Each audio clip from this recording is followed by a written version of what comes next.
Welcome to yet another online session organized by Baumum Social Initiative.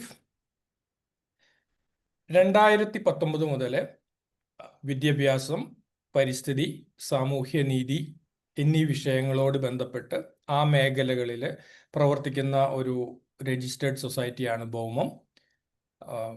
പ്രളയകാലത്തും Covid കാലത്തും ഇപ്പോൾ വയനാട്ടിലും ഗണ്യമായ സാമ്പത്തിക സഹായം നൽകാനും സമകാലിക വിഷയത്തെക്കുറിച്ച് ചർച്ചകൾ സംഘടിപ്പിക്കാനും വേണ്ടി വന്നാൽ നിലപാടുകൾ സ്വീകരിക്കുവാനും ബൗമത്തിന് സാധിച്ചിട്ടുണ്ട് എന്നുള്ളതായിരിക്കണം ബൗമത്തിൻ്റെ ഏറ്റവും വലിയ ഹൈലൈറ്റ്. ബൗമം സോഷ്യൽ ഇനീഷ്യേറ്റീവ് സംഘടിപ്പിക്കുന്ന ഹെൽത്തി ലിവിങ് സീരീസിലെ ആദ്യത്തെ സെഷനാണ് ഇന്നത്തേത്. ഹെൽത്തി ലിവിങ് എന്നും ഒരു നിത്യഹരിത ടോപ്പിക്കാണ്. അതുകൊണ്ട് തന്നെ ഈ പ്രഭാഷണ സീരീസ് നാലോ അഞ്ചോ പ്രഭാഷണങ്ങളെ കോർത്തിണക്കിക്കൊണ്ട് ഹെൽത്തി ലിവിങ്ങിൻ്റെ വിവിധങ്ങളായ വശങ്ങളെക്കുറിച്ച് വിദഗ്ധരായ പ്രഭാഷകരെ കൊണ്ടുള്ള ഒരു സീരീസാണിത്. ഇന്നത്തെ പ്രഭാഷണം ആരോഗ്യകരമായ ഭക്ഷണ രീതികളെക്കുറിച്ചാണ്. ഇന്നത്തെ പ്രഭാഷകൻ ഡോക്ടർ ബിപിൻ ഗോപാലാണ്. കേരളത്തിൻ്റെ ആരോഗ്യ വകുപ്പിൻ്റെ ഡെപ്യൂട്ടി ഡയറക്ടറാണ് അദ്ദേഹം. He has a very long list of accomplishments, but I will highlight 3 of them which are more relevant to this context. ഒന്ന്, അദ്ദേഹം കേരളത്തിൻ്റെ NCD നോഡൽ ഓഫീസറാണ്. നോൺ കമ്മ്യൂണിക്കബിൾ ഡിസീസസിൻ്റെ നോഡൽ ഓഫീസറാണ്. ഈ സ്വാഭാവികമായിട്ടും അനാരോഗ്യകരമായ ഭക്ഷണം കൊണ്ട് അനുഭവിക്കുന്ന ജീവിതശൈലീ ജന്യ രോഗങ്ങളുടെ ഡിപ്പാർട്ട്മെൻറ്റിൻ്റെ കേരളത്തിലെ തലവനാണ്. അതിൻ്റെ നോഡൽ ഓഫീസറാണ്. സെൻട്രൽ ഗവൺമെൻറ്റിൻ്റെ നോഡൽ ഓഫീസർ കൂടിയാണ് അദ്ദേഹം. അതുപോലെ 360 metabolic centre of excellence in management of lifestyle diseases. Again something very connected to our topic today. അദ്ദേഹത്തിൻ്റെ ബ്രെയിൻ ചൈൽഡാണ് ഇത്. ഈ മോഡല് പിന്നീട് ഇന്ത്യ മുഴുവൻ വ്യാപിച്ചിട്ടുള്ള ഒരു മോഡലാണ്. Centre of excellence in management of lifestyle diseases. അതുപോലെ തന്നെ ഇന്ത്യ മുഴുവൻ ശ്രദ്ധിച്ചിട്ടുള്ള മറ്റൊരു പ്രോജക്റ്റായ hypertension project. Again has a very close connection to the food we eat. Hypertension പ്രോജക്റ്റിൻ്റെയും തലവനാണ് അദ്ദേഹം. ഒരുപാട് ഈ നോൺ കമ്മ്യൂണിക്കബിൾ ഡിസീസസിനെ കുറിച്ച് അദ്ദേഹം ഒരുപാട് പ്രബന്ധങ്ങൾ രാജ്യത്തും പുറത്തും അവതരിപ്പിച്ചിട്ടുണ്ട്. അദ്ദേഹത്തിൻ്റെ പല പ്രബന്ധങ്ങളും ബൗമത്തിന് ഹോസ്റ്റ് ചെയ്യാൻ സാധിച്ചിട്ടുണ്ട്. അതിൽ എല്ലാത്തിലും ഞാൻ കേൾവിക്കാരനുമായിരുന്നു. അതുകൊണ്ട് തന്നെ ഇതുമായി ബന്ധപ്പെട്ട എല്ലാ വിഷയങ്ങളിലും അദ്ദേഹം തന്നെ വേണമെന്ന് ഞങ്ങൾക്കൊരു ചെറിയ നിർബന്ധവുമുണ്ട്. ഇന്നത്തെ പ്രഭാഷണത്തിൽ ഞാൻ മനസ്സിലാക്കുന്നത് അദ്ദേഹം സംസാരിക്കുന്ന ബ്രോഡർ ഏരിയാസ് ഇതൊക്കെയാണ്. ഒന്ന്, പോഷകാഹാരം എന്നാൽ എന്താണ്, നമുക്ക് ആവശ്യമുള്ള വിവിധ തരം പോഷകങ്ങൾ എന്താണ്, സന്തുലിതമായ ബാലൻസ്ഡ് ഡയറ്റ് എന്താണ്, എന്തൊക്കെ കഴിക്കണം, എന്തൊക്കെ ഒഴിവാക്കണം, ഈ അനാരോഗ്യകരമായ ഭക്ഷണക്രമത്തെക്കുറിച്ച് സ്ഥിതിവിവരക്കണക്കുകൾ നമ്മളോട് എന്തൊക്കെ പറയുന്നുണ്ട് എന്നുള്ള കാര്യങ്ങളെക്കുറിച്ച് ഒരു ബ്രോഡർ പെർസ്പെക്റ്റീവാണ് അദ്ദേഹം ഇന്ന് തരുന്നതെന്ന് ഞാൻ മനസ്സിലാക്കുന്നു. ആദ്യം അദ്ദേഹത്തിൻ്റെ പ്രഭാഷണമാണ്. അതിനുശേഷം ഒരു ചോദ്യോത്തര വേളയുണ്ട്. I will prompt you to ask the questions then. Dr. Bipin, thank you for accepting our invite once again, and the session is all yours. Thank you, Ranjit. ഞാൻ ആദ്യമായിട്ട് ഭൗമം എന്ന ഈ ഒരു കൺസെപ്റ്റ് അത് റിയലൈസ് ചെയ്ത ഇതിൻ്റെ എല്ലാ പ്രവർത്തകർക്കും ആദ്യമേ ഒരു വലിയ അഭിനന്ദനവും അറിയിക്കട്ടെ. കാരണം കാലിക പ്രസക്തമായ പല വിഷയങ്ങളിലും ആധികാരികമായ ചർച്ചകളും സംവാദങ്ങളും കൊണ്ടുവരാനായിട്ട് അതിൻ്റെ ഒരു തോട്ട് പ്രോസസ്സ് കൊണ്ടുവരാനും ഭൗമത്തിന് കഴിഞ്ഞിട്ടുണ്ട്. ഇനിയും കഴിയും. അതിന്റെ ഭാഗമായിട്ടാണ് ഈ ഒരു പുതിയ ഡിസ്കഷൻ സീരീസ് ആരംഭിക്കുന്നത് ഞാൻ മനസ്സിലാക്കുന്നു. അതുകൊണ്ട് തന്നെ എന്നെ ക്ഷണിച്ച ഭൗമത്തിന്റെ എല്ലാ പ്രവർത്തകർക്കും, എസ്പെഷ്യലി കിരൺ കേശവൻ, അതുപോലെ തന്നെ രഞ്ജിത്ത് തുടങ്ങിയ എല്ലാവർക്കും എൻ്റെ വിനീതമായ നന്ദി അറിയിച്ചുകൊണ്ട് ആരോഗ്യവകുപ്പിന് വേണ്ടി ഞാൻ ചെയ്യുന്ന ചെറിയ കാര്യങ്ങളെ കുറിച്ച് വിശദീകരിച്ചതിന് ഒരു വലിയ നന്ദി അവതാരകൻ കൂടി തന്നുകൊണ്ട് ഞാൻ ആരംഭിക്കുന്നു.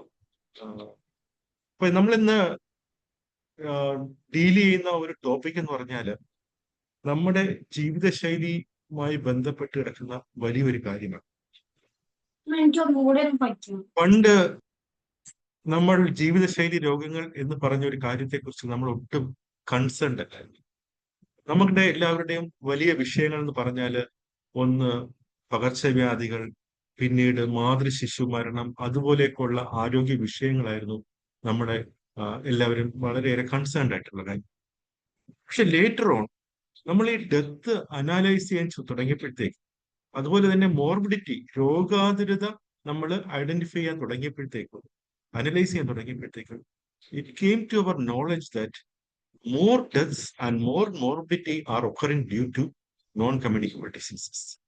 പകർച്ചയില്ലാത്ത രോഗങ്ങൾ കൊണ്ടാണ്, ജീവിതശൈലികൾ കൊണ്ടുണ്ടാകുന്ന നമ്മളുടെ തന്നെ ജീവിതചര്യകൾ കൊണ്ട് നമ്മൾക്ക് വരുന്ന രോഗങ്ങളാണ് നമ്മളെ ഏറ്റവും കൂടുതൽ കോംപ്ലിക്കേറ്റ് ചെയ്യുന്നതെന്നുള്ള കാര്യം മനസ്സിലാക്കുകയും സർക്കാർ, അത് ദേശീയ ഗവൺമെന്റ് ആണെങ്കിലും അതുപോലെ തന്നെ സംസ്ഥാന സർക്കാരാണെങ്കിലും അതിനെതിരെ ഒരുപാട് പദ്ധതികൾ കൊണ്ടുവന്നു.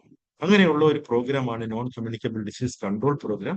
2011 മുതൽ ഞാൻ ആ പ്രോഗ്രാമിന്റെ സംസ്ഥാന നോഡൽ ഓഫീസറായിട്ട് പ്രവർത്തിച്ചു വരുന്നുണ്ട്.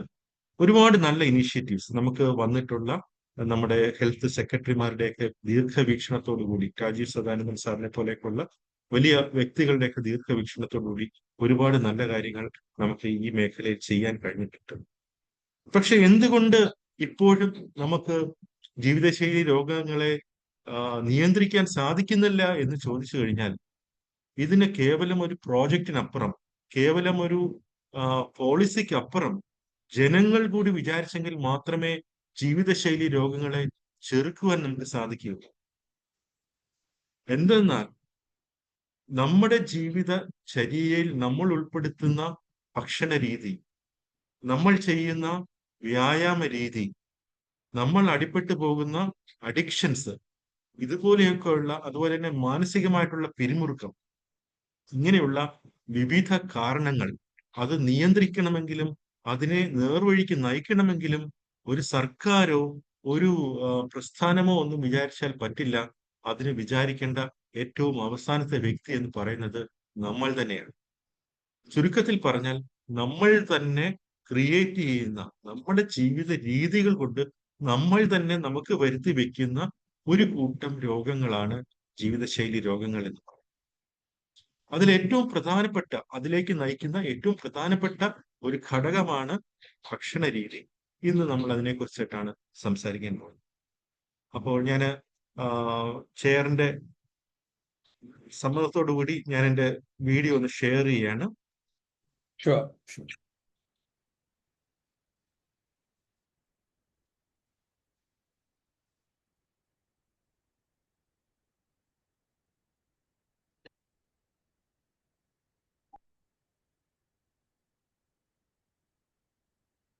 വിസിബിൾ ആണല്ലോ അല്ലേ? അതെ. അപ്പൊ കേരളം പല കാര്യങ്ങളിലും, ആരോഗ്യ കാര്യങ്ങളിലും നമ്മൾ വളരെ മുന്നിലാണ്. പല കാരണങ്ങളുണ്ട്. അപ്പൊ നമ്മൾ മുന്നിലേക്ക് പോകുമ്പോഴത്തേക്കും നമ്മുടെ ഇൻഫന്റ് മോർട്ടാലിറ്റി റേറ്റ്, അതായത് നമ്മുടെ ശിശുമരണ നിരക്ക്, നമ്മളുടെ മാതൃമരണ നിരക്ക്, നമ്മുടെ ആയുർദൈർഘ്യം, ഈ തുടങ്ങിയ ചില ആരോഗ്യ സൂചികകളുടെ അടിസ്ഥാനത്തിലാണ് നമ്മൾ ലോകത്തിന് മുമ്പിൽ നമ്മൾ ഇപ്പോഴും തല ഉയർത്തി നിൽക്കുന്നത്. വേൾഡ് മോഡൽ അല്ലെങ്കിൽ ഗ്ലോബൽ മോഡൽ എന്ന് പറയത്തക്ക രീതിയിലുള്ള ഒരു ഹെൽത്ത് സർവീസസ് ആണ് നമുക്ക് ഇത്രയും കാലം നമുക്ക് ഉണ്ടായിരുന്നത്. അതിന്റെ ഫലമായിട്ട് നമുക്ക് ഇൻഫന്റ് മോർട്ടാലിറ്റി റേറ്റ്, അതായത് ശിശുമരണ നിരക്ക് നമുക്ക് 1000 സജീവ പ്രസവങ്ങൾ ഉണ്ടാകുമ്പോഴത്തേക്കും അതിൽ 5 ശിശുക്കൾ മാത്രമേ കേരളത്തിൽ മരിക്കുന്നുള്ളൂ എന്ന് പറയുമ്പോഴത്തേക്കും യുണൈറ്റഡ് സ്റ്റേറ്റ്സ് ഓഫ് അമേരിക്കയുടെ IMR-നേക്കാളും കുറഞ്ഞ ഒരു IMR ആണ് നമ്മളുടേതെന്ന് പറയുമ്പോൾ നമ്മൾ എത്രമാത്രം മുന്നിലെത്തി എന്നുള്ള കാര്യം നമ്മൾ ആലോചിക്കണം. അപ്പൊ അതൊരു വലിയ നേട്ടമാണ്. അതുപോലെ തന്നെ മാതൃമരണ നിരക്ക് നമ്മൾ നോക്കുമ്പോഴത്തേക്കും നമ്മുടെ ഇന്ത്യയിൽ 48 അമ്മമാർ മരിക്കും, 72 അമ്മമാർ മരിക്കുമ്പോഴത്തേക്കും നമ്മളുടെ MMR എന്ന് പറയുന്നത് വെറും 30ആണ്. ലൈഫ് എക്സ്പെക്ടൻസി, ഒരാളുടെ ആയുർദൈർഘ്യം മറ്റ് സംസ്ഥാനങ്ങളെല്ലാം കൂടെ ചേർക്കുമ്പോഴത്തേക്കും 67 വയസ്സിൽ നിൽക്കുമ്പോൾ നമ്മളുടെ ആയുർദൈർഘ്യം എന്ന് പറയുന്നത് 75.2ആണ്. അതായത് 73 വയസ്സ് വരെ ഇവിടെ ഒരു ശരാശരി പുരുഷൻ ജീവിച്ചിരിക്കുകയും 80 വയസ്സ് വരെ ഇവിടുത്തെ ഒരു ശരാശരി സ്ത്രീയും ജീവിച്ചിരിക്കുന്നു എന്നുള്ളതാണ് ഒരു വലിയ സത്യം. അപ്പൊ എങ്ങനെ ഈ നേട്ടങ്ങൾ നേടി എന്ന് ചോദിച്ചു കഴിഞ്ഞാൽ, കഴിഞ്ഞ ഒരു കുറെ ദശകങ്ങളായി നമ്മുടെ ആരോഗ്യ മേഖലയിൽ വന്നിരിക്കുന്ന ആ പോസിറ്റീവായിട്ടുള്ള ആ ഒരു മാറ്റങ്ങൾ കൊണ്ടാണ് ഈ ഒരു ആരോഗ്യ രംഗത്ത് ഈ ഒരു കുതിച്ചുചാട്ടം നമുക്ക് സാധിച്ചത്. പക്ഷെ നമ്മളെ ഇപ്പോഴും പ്രതിസന്ധിയിലാർത്തുന്ന മറ്റ് ചില ഘടകങ്ങൾ കൂടിയുണ്ട്. ഒന്ന്, പഴയ നമ്മൾ നമ്മൾ വിസ്മരിച്ച പല രോഗങ്ങളും ഇപ്പോൾ തിരിച്ചു വന്നിട്ടുണ്ട്. ടെറ്റനസ്, നിയോനേറ്റൽ ടെറ്റനസ് പോലെയുള്ള രോഗങ്ങൾ തിരിച്ചു വരുന്നുണ്ട്. ഡിഫ്തീരിയ പോലെയുള്ള രോഗങ്ങൾ തിരിച്ചു വരുന്നുണ്ട്. അതുപോലെ പുതിയ പുതിയ രോഗങ്ങൾ നമ്മളെ തേടി വരുന്നുണ്ട്. ഇപ്പൊ നിപ്പ നമ്മളെ തേടി വന്നു, ഡെങ്കിപ്പനി നമ്മളെ തേടി എത്തിയിട്ടുണ്ട്, കോവിഡ് ലോകം മുഴുവൻ പരന്നിട്ടുണ്ട്. അതുപോലെ തന്നെ നമ്മുടെ മറ്റൊരു ആരോഗ്യ പ്രശ്നമാണ് ഗ്രോയിങ് എൽഡർലി പോപ്പുലേഷൻ. നമ്മൾ ഒരു വശത്ത് ആയുർദൈർഘ്യം കൂടി എന്ന് പറയുമ്പോൾ തന്നെ നമ്മുടെ പോപ്പുലേഷന്റെ, നമ്മുടെ ജനസംഖ്യയുടെ ഏകദേശം 20% എൽഡർലി പോപ്പുലേഷൻ ആയി എന്ന് പറയുമ്പോൾ അതൊരു വലിയ നമ്പറാണ്. ഒരുപാട് ആരോഗ്യ പ്രശ്നങ്ങൾ ഉയർത്തുന്ന ഒരു പ്രശ്നമാണ്. അതുപോലെ അഡിക്ഷൻസ്, നമ്മുടെ നാട് ഇപ്പോൾ അഡിക്ഷൻസിന് വളരെ കോമൺ ആണ്, വളരെ പ്രശസ്തമാണ്. അത് ഒരു കാലത്ത് പുകവലിയായിരുന്നെങ്കിൽ ഇപ്പോൾ പുകവലി വളരെയേറെ കുറഞ്ഞിട്ടുണ്ട്. പക്ഷെ മദ്യപാനത്തിന്റെ പ്രസക്തി, മദ്യപാനത്തിന്റെ യൂസേജ് നമ്മുടെ നാട്ടിൽ വളരെയേറെ കൂടുകയാണ്. 44% അഡൽട്ട് മെയിൽ കേരളത്തില് അഡിക്റ്റഡ് ടു ആൽക്കഹോൾ ആണെന്ന് പറയുമ്പോഴത്തേക്കും നമ്മൾ ശരിക്കും നമ്മുടെ ഈ വികസനവും നമ്മുടെ ഈ വളർച്ചയും നമ്മുടെ ഈ വിദ്യാഭ്യാസവും ഒക്കെ എന്തിനു വേണ്ടിയിട്ടായിരുന്നു എന്ന് നമുക്ക് തോന്നേണ്ട ഒരു അവസ്ഥയിലേക്ക് നമ്മൾ എത്തിയിരിക്കുകയാണ്. മെന്റൽ ഹെൽത്ത് ഇഷ്യൂസ് അതുപോലെ തന്നെ ഒരു വലിയ വിഷയമായി മാറിക്കൊണ്ടിരിക്കുകയാണ്. കേരളത്തിൽ ആത്മഹത്യകൾ പെരുകുന്നുണ്ട്. പക്ഷെ നമ്മൾ നോക്കുമ്പോഴത്തേക്കും ഏറ്റവും വലിയ പ്രശ്നം എന്ന് പറയുന്നത് ജീവിതശൈലി രോഗങ്ങൾ തന്നെയാണ്. അപ്പൊ ജീവിതശൈലി രോഗങ്ങൾ എന്ന് പറയുമ്പോൾ അത് പകർച്ചയില്ലാത്ത, ക്രോണിക് ആയിട്ടുള്ള, വളരെ കാലം നീണ്ടു നിൽക്കുന്ന, ചിലപ്പോൾ നമ്മളോടൊപ്പം നമ്മുടെ മരണം വരെ നീണ്ടു നിൽക്കുന്ന രോഗങ്ങളാണ്. ഏകദേശം ലോകത്തിലെ 71% ആൾക്കാരെയും കൊന്നൊടുക്കുന്ന ഒരു രോഗം കൂടിയാണ് ഈ ജീവിതശൈലി രോഗങ്ങൾ. നമ്മൾ നോക്കുമ്പോഴത്തേക്കും ഏകദേശം 30 വയസ്സിനും 59 വയസ്സിനും ഇടയിൽ പ്രായമുള്ള ഒരു 52% ആൾക്കാരെയും ഇന്ത്യയിൽ മരണത്തിന് കാരണമാക്കുന്നത് ഏതെങ്കിലും ഒരു ജീവിതശൈലി രോഗങ്ങളാണ്. അപ്പൊ ആ ഒരു പ്രായം നമ്മൾ ഏറ്റവും കൂടുതൽ ശ്രദ്ധിക്കേണ്ടതാണ്. ഒരു 30 വയസ്സിനും 59 വയസ്സിനും ഇടന്ന് വെച്ചാൽ ഏറ്റവും പ്രൊഡക്റ്റീവ് ആയിട്ടുള്ള ആ ഒരു ഏജ് ഗ്രൂപ്പിലാണ് ആളുകളെ നമുക്ക് നഷ്ടപ്പെടുന്നത്. അപ്പൊ അതിന്റെ കാരണങ്ങൾ നമ്മൾ നോക്കുമ്പോഴത്തേക്കും 31% ആൾക്കാർ മരിക്കുന്നത് ഹൃദയ സംബന്ധമായ രോഗങ്ങൾ കൊണ്ടാണ്. 16% ആൾക്കാർ മരിക്കുന്നത് ക്യാൻസറുകൾ കൊണ്ടാണ്. 7% ആൾക്കാർ ശ്വാസകോശ സംബന്ധമായ രോഗങ്ങൾ കൊണ്ട് മരിക്കുന്നു. 3% ആൾക്കാർ ഡയബറ്റീസ് കൊണ്ട് മരിക്കുന്നു. പിന്നെ 15% മറ്റ് ജീവിതശൈലി രോഗങ്ങൾ കൊണ്ട് മരിക്കുന്നു. അങ്ങനെ നമ്മൾ നോക്കുമ്പോഴത്തേക്ക് ഏകദേശം എല്ലാ കാരണങ്ങളും ഇതിനകത്തുണ്ട്.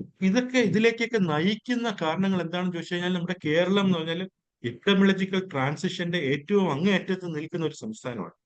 അതുകൊണ്ട് തന്നെ നമ്മുടെ കേരളത്തിൽ റാമ്പന്റ് ആയിട്ടുള്ള ഒരു അർബനൈസേഷൻ ഉണ്ടായിട്ടുണ്ട്. ഇന്നിപ്പോ കേരളത്തിൽ നിന്ന് നമ്മൾ പാറശാല തൊട്ട് നമ്മൾ കാസർഗോഡ് വരെ നമ്മൾ യാത്ര ചെയ്യുകയാണെങ്കിൽ നമുക്ക് ഒരു റൂറൽ ഏരിയ കണ്ടുപിടിക്കാൻ നമുക്ക് പ്രയാസമാണ്. ഏകദേശം എല്ലാ ഏരിയയും ഒരു സെമി അർബൻ പ്രദേശമായിട്ട് മാറിക്കൊണ്ടിരിക്കുന്ന ഒരു സംസ്ഥാനമാണ് കേരളം.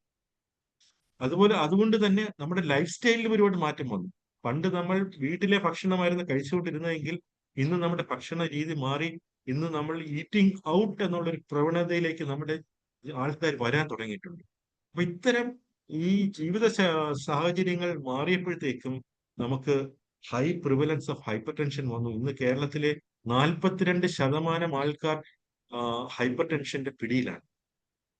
ഡയബറ്റീസ് എന്ന് പറയുമ്പോഴത്തേക്കും ഏറ്റവും അവസാനം കേരളത്തിൽ നടന്ന ഡയബറ്റീസിന്റെ സർവേ എന്ന് പറയുന്നത് ICMR-ഉം ഇന്ത്യൻ ഇൻസ്റ്റിറ്റ്യൂട്ട് ഓഫ് ഡയബറ്റീസും കൊണ്ട് നടത്തിയ ഒരു സർവേ ആണ്. ആ സർവേയിൽ പറയുന്നത് 24% ആൾക്കാർ അഡൽട്ട് 30 വയസ്സിന് മുകളിലുള്ള ആൾക്കാർ ഡയബറ്റിക്കും 14% ആൾക്കാർ പ്രീ ഡയബറ്റിക്കുമാണെന്നാണ്. അപ്പൊ ഏകദേശം 38% ആൾക്കാർ ഡയബറ്റീസിന്റെ പിടിയിലാണ്. ഇത് മുന്നോട്ട് പോകുന്തോറും നമ്മൾ കൂടുതൽ കൂടുതൽ പ്രശ്നങ്ങളിലേക്ക് ചെന്നെത്തുകയാണ്. അപ്പൊ അതുപോലെ തന്നെ ഓവർ വെയിറ്റ് ആൻഡ് ഒബിസിറ്റി. പണ്ട് പഞ്ചാബിലായിരുന്നു, ചണ്ഡീഗർ ആയിരുന്നു ഏറ്റവും കൂടുതൽ പൊണ്ണത്തടി ഉണ്ടായിരുന്ന 30 BMI ഓവർ 30 ഉണ്ടായിരുന്ന പിന്നെ ആൾക്കാരുടെ എണ്ണം കൂടുതൽ ഉണ്ടായിരുന്നത് പഞ്ചാബിലായിരുന്നു. പക്ഷെ കഴിഞ്ഞ 2 ദശകങ്ങളായിട്ട് ആ ഒരു സ്ഥാനം നമ്മൾ അഭിമാനപൂർവ്വം അത് നമ്മൾ കൈയടക്കിയിട്ടുണ്ട്. പ്രത്യേകിച്ച് സ്ത്രീകളുടെ ഇടയിലുള്ള പൊണ്ണത്തടിക്ക് പിന്നെ ഒരുപാട് കൂടുതലാണ്. 34% സ്ത്രീകളും പിന്നെ ഈ BMI ഓവർ 30യിലേക്ക് എത്തിയിട്ടുണ്ട്. എന്തൊക്കെയാണ് അതിന്റെ കാരണം എന്ന് ചോദിച്ചു കഴിഞ്ഞാൽ, ഒന്ന് നമ്മുടെ അടുക്കളയിൽ വന്ന ഒരു മാറ്റമാണ്. പണ്ട് അടുക്കള എന്ന് പറഞ്ഞാൽ നമ്മുടെ സ്ത്രീകളുടെ ഒരു ജിംനേഷ്യമായിരുന്നു. അവിടെ അരയ്ക്കുമായിരുന്നു, ആട്ടുമായിരുന്നു, ഇടിക്കുമായിരുന്നു, വെള്ളം കോരുമായിരുന്നു, തുണി നനയ്ക്കും. അപ്പൊ അങ്ങനെ ആ അടുക്കള മെക്കനൈസ്ഡ് ആയപ്പോഴത്തേക്കും ആ എക്സസൈസ് എന്നുള്ള സ്ത്രീകളുടെ ആ ഒരു കാര്യം നഷ്ടപ്പെടുകയും അവർ കഴിച്ചുകൊണ്ടിരുന്ന ഭക്ഷണത്തിന്റെ രീതി ആ രീതിയിൽ തന്നെ കണ്ടിന്യൂ ചെയ്യുകയും ചെയ്യും. അപ്പൊ അതുകൊണ്ടാണ് സ്ത്രീകളിൽ ഇത്രയും ഒബീസിറ്റി ഉണ്ടാകാനുള്ള കാരണം. നമ്മൾ എപ്പോഴും പറയാറുണ്ട് ബാലൻസ്ഡ് ഡയറ്റ് ആണ് സ്ത്രീകൾക്ക് വേണ്ടതെന്ന്. പക്ഷെ കേരളത്തിലെ സ്ത്രീകൾ പ്രധാനമായിട്ടും അവർ ബാലൻസ് ഡയറ്റിലേക്കാണ് പോകുന്നത്. ബാലൻസ് ഡയറ്റ് നമ്മൾ വീട്ടിൽ എന്തൊക്കെ ബാലൻസ് വന്നാലും അത് കഴിക്കുന്നത് അവിടുത്തെ സ്ത്രീകളാണെന്നുള്ള ഒരു പ്രത്യേക സവിശേഷത കൂടി നമ്മുടെ ഈ കേരളത്തിന് പറയാനുണ്ട്. പ്രത്യേകിച്ച് മിഡിൽ ഇൻകം, ലോവർ ഇൻകം എക്കണോമിയിലുള്ള ആൾക്കാരിലേക്ക്. അപ്പൊ ഇങ്ങനെയൊക്കെയുള്ള കാരണങ്ങൾ കൊണ്ട് നമുക്ക് ഒബിസിറ്റിയിലേക്ക് നമ്മൾ എത്തി.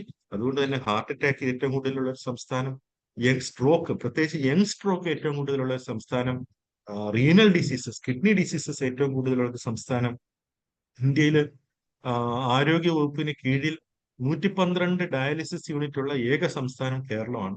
അപ്പൊ എന്നിട്ട് പോലും നമുക്ക് ഏകദേശം 1000-ഓളം ആൾക്കാർ ഇപ്പോഴും ക്യൂവിലാണ്. അവര് ഈ ഇപ്പൊ ഡയാലിസിസ് ചെയ്തുകൊണ്ടിരിക്കുന്ന ആൾക്കാർ ആരെങ്കിലും മരിച്ചെങ്കിൽ മാത്രമേ അവർക്ക് അതിനകത്തേക്ക് കയറാൻ പറ്റുള്ളൂ. ആ രീതിയിൽ നമുക്ക് ഡയാലിസിസിന്റെ ലോഡ് വളരെ കൂടുതലാണ്. High incidents of cancer. ഇതിനൊക്കെ നമുക്ക് ഭക്ഷണമായിട്ട് ഭയങ്കരമായിട്ട് ബന്ധമുണ്ട്. അപ്പൊ നമ്മൾ ജീവിതശൈലി രോഗങ്ങളെ കുറിച്ച് നോക്കുമ്പോഴത്തേക്കും നമുക്ക് മാറ്റാൻ പറ്റുന്നതായിട്ടുള്ള കുറച്ച് കാര്യങ്ങളുണ്ട്, നമുക്ക് മാറ്റാൻ പറ്റാത്തതായിട്ടുള്ള നോൺ മോഡിഫയബിളും മോഡിഫയബിളും ആയിട്ടുള്ള കുറെ കാരണങ്ങളുണ്ട്. നോൺ മോഡിഫയബിൾ ഫാക്ടേഴ്സ് എന്ന് പറയുമ്പോഴത്തേക്കും ബയോളജിക്കൽ ഫാക്ടേഴ്സ് ആണ്. വയസ്സ്, ഒരാളുടെ ഏജ് വർദ്ധിക്കും തോറും ജീവിതശൈലി രോഗങ്ങൾ വരാനുള്ള സാധ്യത വളരെ കൂടുതലാണ്. ജെൻഡർ, ചില രോഗങ്ങൾ സ്ത്രീകൾക്ക് വരുന്നതാണ്. ഫാമിലി ഹിസ്റ്ററി, ഇതൊന്നും നമുക്ക് മാറ്റാൻ പറ്റത്തില്ല. പക്ഷെ മാറ്റാൻ പറ്റുന്ന ഒരു കാര്യം, നമുക്ക് നമ്മുടെ ഒബീസിറ്റി കുറയ്ക്കാൻ സാധിക്കും, ഓവർ വെയിറ്റ് കുറയ്ക്കാൻ സാധിക്കും, ബ്ലഡ് പ്രഷർ കുറയ്ക്കാൻ നമുക്ക് സാധിക്കും, ബ്ലഡ് ഷുഗർ നമുക്ക് കുറയ്ക്കാൻ സാധിക്കും, കൊളസ്ട്രോൾ നമുക്ക് കുറയ്ക്കാൻ സാധിക്കും, നമുക്ക് ബിഹേവിയറൽ ഫാക്ടേഴ്സ് ആയിട്ടുള്ള സ്ട്രെസ് കുറയ്ക്കാൻ സാധിക്കും, പുകയില, മദ്യപാനം, അൺഹെൽത്തി ഡയറ്റ്, ഫിസിക്കൽ ഇനാക്ടിവിറ്റി, ഇതൊക്കെ മാറ്റാൻ സാധിക്കും. അതുപോലെ തന്നെ എൻവയോൺമെന്റ് ഫാക്ടേഴ്സ് ആയിട്ടുള്ള എയർ പൊല്യൂഷൻ, പിന്നെ ഫുഡ് പ്രിസർവേറ്റീവ്സ്, ഇൻഡോർ സ്മോക്ക്, ഇതുപോലെയൊക്കെയുള്ള കാര്യങ്ങളൊക്കെ നമുക്ക് നിയന്ത്രിക്കാൻ സാധിക്കും. അപ്പൊ ഇത്രയും ആമുഖമായിട്ട് പറഞ്ഞുകൊണ്ട് എങ്ങനെ ഇത് ജീവിതശൈലിയെ നമ്മൾ ബാധിക്കുന്നു എന്ന് ചോദിച്ചു കഴിഞ്ഞാൽ, നമ്മളൊരു മരം എടുത്തു കഴിഞ്ഞാൽ ആ മരത്തിന്റെ വേരുകളാണ് stress, alcohol, physical inactivity, unhealthy diet. അതിന്റെ ബ്രാഞ്ചസും അതിന്റെ ഫലങ്ങളുമാണ് നമ്മൾ അനുഭവിക്കുന്നത്. അതായത് mental health disorders, respiratory disorders, cancers, diabetes, cardiovascular disease, ഇതെല്ലാം നമ്മുടെ ആ ഡീപ്പ് റൂട്ടിൽ നിന്നും ഉണ്ടായി വരുന്ന ആ ഒരു മരമാണ്. അപ്പൊ ആ മരം ഇല്ലാതാവണമെങ്കിൽ, അതിന്റെ ചില്ലകൾ പോകണമെങ്കിൽ, അതിന്റെ ഫലങ്ങൾ മാറണമെങ്കിൽ ഈ താഴെ ഈ ഭൂമിക്കടിയിലുള്ള വേരുകളിലുള്ള കാര്യങ്ങൾ നമുക്ക് നിയന്ത്രിച്ചേ പറ്റുകയുള്ളൂ. അതിലേക്കുള്ള ഒരു ചവിട്ടുപടിയാണ് നമ്മൾ ഇന്നിപ്പോൾ എത്തുന്ന ഈ ഒരു ഫാക്ടർ. അപ്പൊ നമ്മുടെ കേരളത്തിലെ ജീവിതശൈലി രോഗങ്ങൾ കൂടാനുള്ള കാരണങ്ങൾ എന്താണെന്ന് നോക്കിക്കഴിഞ്ഞാൽ, ഒന്ന് ഏറ്റവും പ്രധാനം നമ്മുടെ ഡയറ്റ് തന്നെയാണ്. നമ്മൾ ഈ കാണുന്ന സദ്യ എന്ന് പറയുന്നത് നമ്മൾ ഏറ്റവും നോൺ വെജിറ്റേറിയൻ ഡയറ്റാണ്, ഏറ്റവും സേഫ് ആയിട്ട് കഴിക്കാൻ പറ്റുന്ന ഒരു ഡയറ്റാണ് എന്നും ചെയ്യും. പക്ഷെ ഏറ്റവും ഹൈ കലോറി ഡയറ്റാണ് നമ്മൾ ഈ കാണുന്നത്, നമ്മുടെ ഒരു സദ്യ എന്ന് പറയുന്നത്. അപ്പൊ സദ്യയിലെ ഒരു പ്രശ്നം എന്ന് പറയുന്നത് തന്നെ ആ ചോറിനേക്കാളും കൂടുതൽ ചോറിന്റെ സൈഡിലിരിക്കുന്ന സൈഡ് ഡിഷസ് ആണ്. കാരണം ഈ സൈഡ് ഡിഷസ് ഒക്കെ വളരെ സ്പൈസിയും വളരെ ടേസ്റ്റിയാണ്.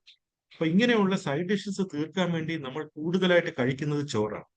അപ്പൊ ചോറ് നമ്മൾ എടുത്തു കഴിഞ്ഞാൽ തന്നെ നമ്മൾ അവരെ സദ്യക്ക് പോയി കഴിഞ്ഞാൽ പരിപ്പിന് കുറച്ച് ചോറ്, സാമ്പാറിന് കുറച്ച് ചോറ്, മോരിന് ചോറ്. അപ്പൊ അങ്ങനെ നമ്മൾ ഓരോ പ്രാവശ്യം നമ്മൾ ഈ സൈഡ് ഡിഷസ് കാരണം കഴിക്കുന്നത്, കൺസ്യൂം ചെയ്യുന്നത് ഈ കാർബോഹൈഡ്രേറ്റ് ആണ്. അപ്പോൾ അതിന്റെ കൂടെ ഇന്ത്യയിൽ ഏറ്റവും കൂടുതൽ മാംസം കഴിക്കുന്ന ആൾക്കാരും ബംഗാളികളും മലയാളികളുമാണ്. അപ്പൊ അതൊക്കെ നമുക്കൊരു ഫാക്ടേഴ്സ് ആണ്. സ്ട്രെസ് ഒരു കാരണമാണ്, ആൽക്കഹോൾ ഒരു കാരണമാണ്, ക്രോമസോമലി നമുക്ക് പിന്നെ ജീവിതശൈലി രോഗങ്ങൾ വരാനുള്ള, ഒബിസിറ്റി വരാനുള്ള ഒരു കാരണമുണ്ട്. അതുപോലെ തന്നെ നമ്മുടെ ജോലിയുടെ രീതി, കറങ്ങുന്ന കസേരയിൽ ഇരുന്ന് ജോലി ചെയ്യുക എന്നുള്ള നമ്മുടെ രീതി, അതായത് ഫിസിക്കൽ ആക്ടിവിറ്റി ഏറ്റവും കുറവുള്ള ജോലി, അപ്പൊ അതൊക്കെ നമ്മുടെ ഈ പ്രിഡിസ്പോസിങ് ഫാക്ടേഴ്സ് ആയിട്ട് നമുക്ക് പറയാൻ സാധിക്കും. അപ്പൊ എന്താണ് ഹെൽത്ത്? അപ്പോൾ നമ്മുടെ ഒരു functional and metabolic efficiency of A healthy being. Health എന്ന് പറയുമ്പോൾ നമ്മൾ ആരോഗ്യമില്ല, അസുഖങ്ങൾ ഇല്ലാത്ത ഒരു അവസ്ഥ മാത്രമല്ല, നമ്മൾക്ക് സന്തോഷമായിട്ടും ആരോഗ്യപരമായിട്ടും ജീവിക്കാനുള്ള ഒരു സാഹചര്യത്തിനെയാണ് നമ്മൾ ഹെൽത്ത് എന്ന് നമ്മൾ ഒരു വാക്കുകൊണ്ട് ഉദ്ദേശിക്കുന്നത്. നമ്മുടെ WHO ഒരു ഡെഫിനിഷനിൽ തന്നെ പറയുന്നത് it's a state of complete physical, mental and social wellbeing and not merely the absence of a disease or infirmity. അപ്പൊ ഇത് വളരെ പ്രധാനമായിട്ടുള്ള, നമ്മള് പബ്ലിക് ഹെൽത്ത് പഠിച്ചു തുടങ്ങുമ്പോഴത്തേക്കും നമ്മുടെ ഒരു ആപ്തവാചകമായിട്ട് നമ്മൾ മനസ്സിൽ വിചാരിക്കുന്ന ഒരു കാര്യമാണ് ഈ ഡെഫിനിഷൻ ഓഫ് ഹെൽത്ത് എന്ന് പറയുന്നത്. അപ്പോ മെന്റൽ ഹെൽത്ത് പ്രധാനമാണ്, ഫിസിക്കൽ ഹെൽത്ത് പ്രധാനമാണ്, സോഷ്യൽ വെൽബീങ് പ്രശ്നമാണ്. അപ്പൊ ഇതെല്ലാം കൂടെ ചേരുമ്പോൾ മാത്രമേ നമുക്ക് ഹെൽത്ത് ആവുന്നുള്ളൂ. അപ്പൊ എസെൻഷ്യൽ ഡയമെൻഷൻസ് ഓഫ് ഹെൽത്ത് എന്തൊക്കെയാണെന്ന് ചോദിച്ചു കഴിഞ്ഞാൽ, ഒന്ന് ഒരു ഒപ്റ്റിമൽ ഗ്രോത്ത് ആൻഡ് ഡെവലപ്മെന്റ് നമുക്ക് ആവശ്യമാണ്. ഒന്ന് നമുക്കൊരു സ്ട്രക്ചറൽ ഇന്റഗ്രിറ്റി ആൻഡ് നമ്മുടെ ബോഡി ടിഷ്യൂസിനൊക്കെ നമുക്കൊരു ആരോഗ്യം നമുക്ക് ആവശ്യമാണ്. മെന്റൽ, നമുക്ക് മാനസികമായിട്ടുള്ള ആരോഗ്യം നമുക്ക് ആവശ്യമാണ്. പിന്നെ ഏജിങ് പ്രോസസ്സിനെ വിത്ത്സ്റ്റാൻഡ് ചെയ്യാനും രോഗങ്ങളെ അതിജീവിക്കുവാനുള്ള ഒരു കഴിവ് നമുക്ക് ആർജിക്കേണ്ടതായിട്ടുണ്ട്. അപ്പൊ ഇതൊക്കെ ചേരുമ്പോഴാണ് നമ്മുടെ essential dimensions of good health എന്ന് നമുക്ക് പറയാൻ സാധിക്കുക. അപ്പൊ ഹെൽത്തി ഡയറ്റ് ആൻഡ് ഒരു ബോഡി എന്ന് വെച്ചാൽ എന്താണ് നമ്മുടെ ഫ്യൂവൽ? നമുക്കൊരു കാർ ഓടണമെങ്കിൽ ഒന്നുകിൽ നമുക്ക് ഇപ്പൊ ഇലക്ട്രിക് കറണ്ട് ഇപ്പൊ ഉണ്ട്, ഡീസൽ ഉണ്ട്, പെട്രോൾ ഉണ്ട്, CNG ഉണ്ട്. പക്ഷെ നമുക്കിത് ഓടണമെങ്കിൽ നമ്മുടെ ഫ്യൂവൽ എന്ന് പറയുന്നത് ഭക്ഷണം തന്നെയാണ്. അപ്പൊ നമ്മൾ എന്ത് കഴിക്കുന്നു, നമ്മുടെ പ്രവർത്തനങ്ങൾക്ക് ആവശ്യമായിട്ടുള്ള രീതിയിൽ, നമ്മൾ എത്ര നാൾ ജീവിച്ചിരിക്കണമെന്നുള്ള രീതിയിൽ നമ്മൾ എന്ത് കഴിക്കുന്നു എന്നുള്ളത് നമ്മുടെ ആരോഗ്യത്തിന്റെ ഒരു പ്രധാന സൂചികയാണ്. Healthy diet is sometimes called a balanced diet. അത് ഒരു തരം ഭക്ഷണം മാത്രം കഴിച്ചാൽ നമുക്ക് ശരിയാവില്ല. നമുക്ക് ആവശ്യമായിട്ടുള്ള ന്യൂട്രിയൻസ് പ്രദാനം ചെയ്യുന്ന എല്ലാ തരം ആഹാരങ്ങളും കൂടെ ചേരുമ്പോൾ മാത്രമേ നമുക്കതൊരു ഹെൽത്തി ആൻഡ് ബാലൻസ്ഡ് ഡയറ്റ് ആയിട്ട് നമുക്ക് പറയാൻ സാധിക്കുള്ളൂ. നമുക്ക് ഡയറ്റ് മാത്രം പോരാ, നമ്മൾ എപ്പോൾ കഴിക്കുന്നു, എങ്ങനെ കഴിക്കുന്നു, ഇതെല്ലാം വളരെ പ്രധാനപ്പെട്ടതാണ്.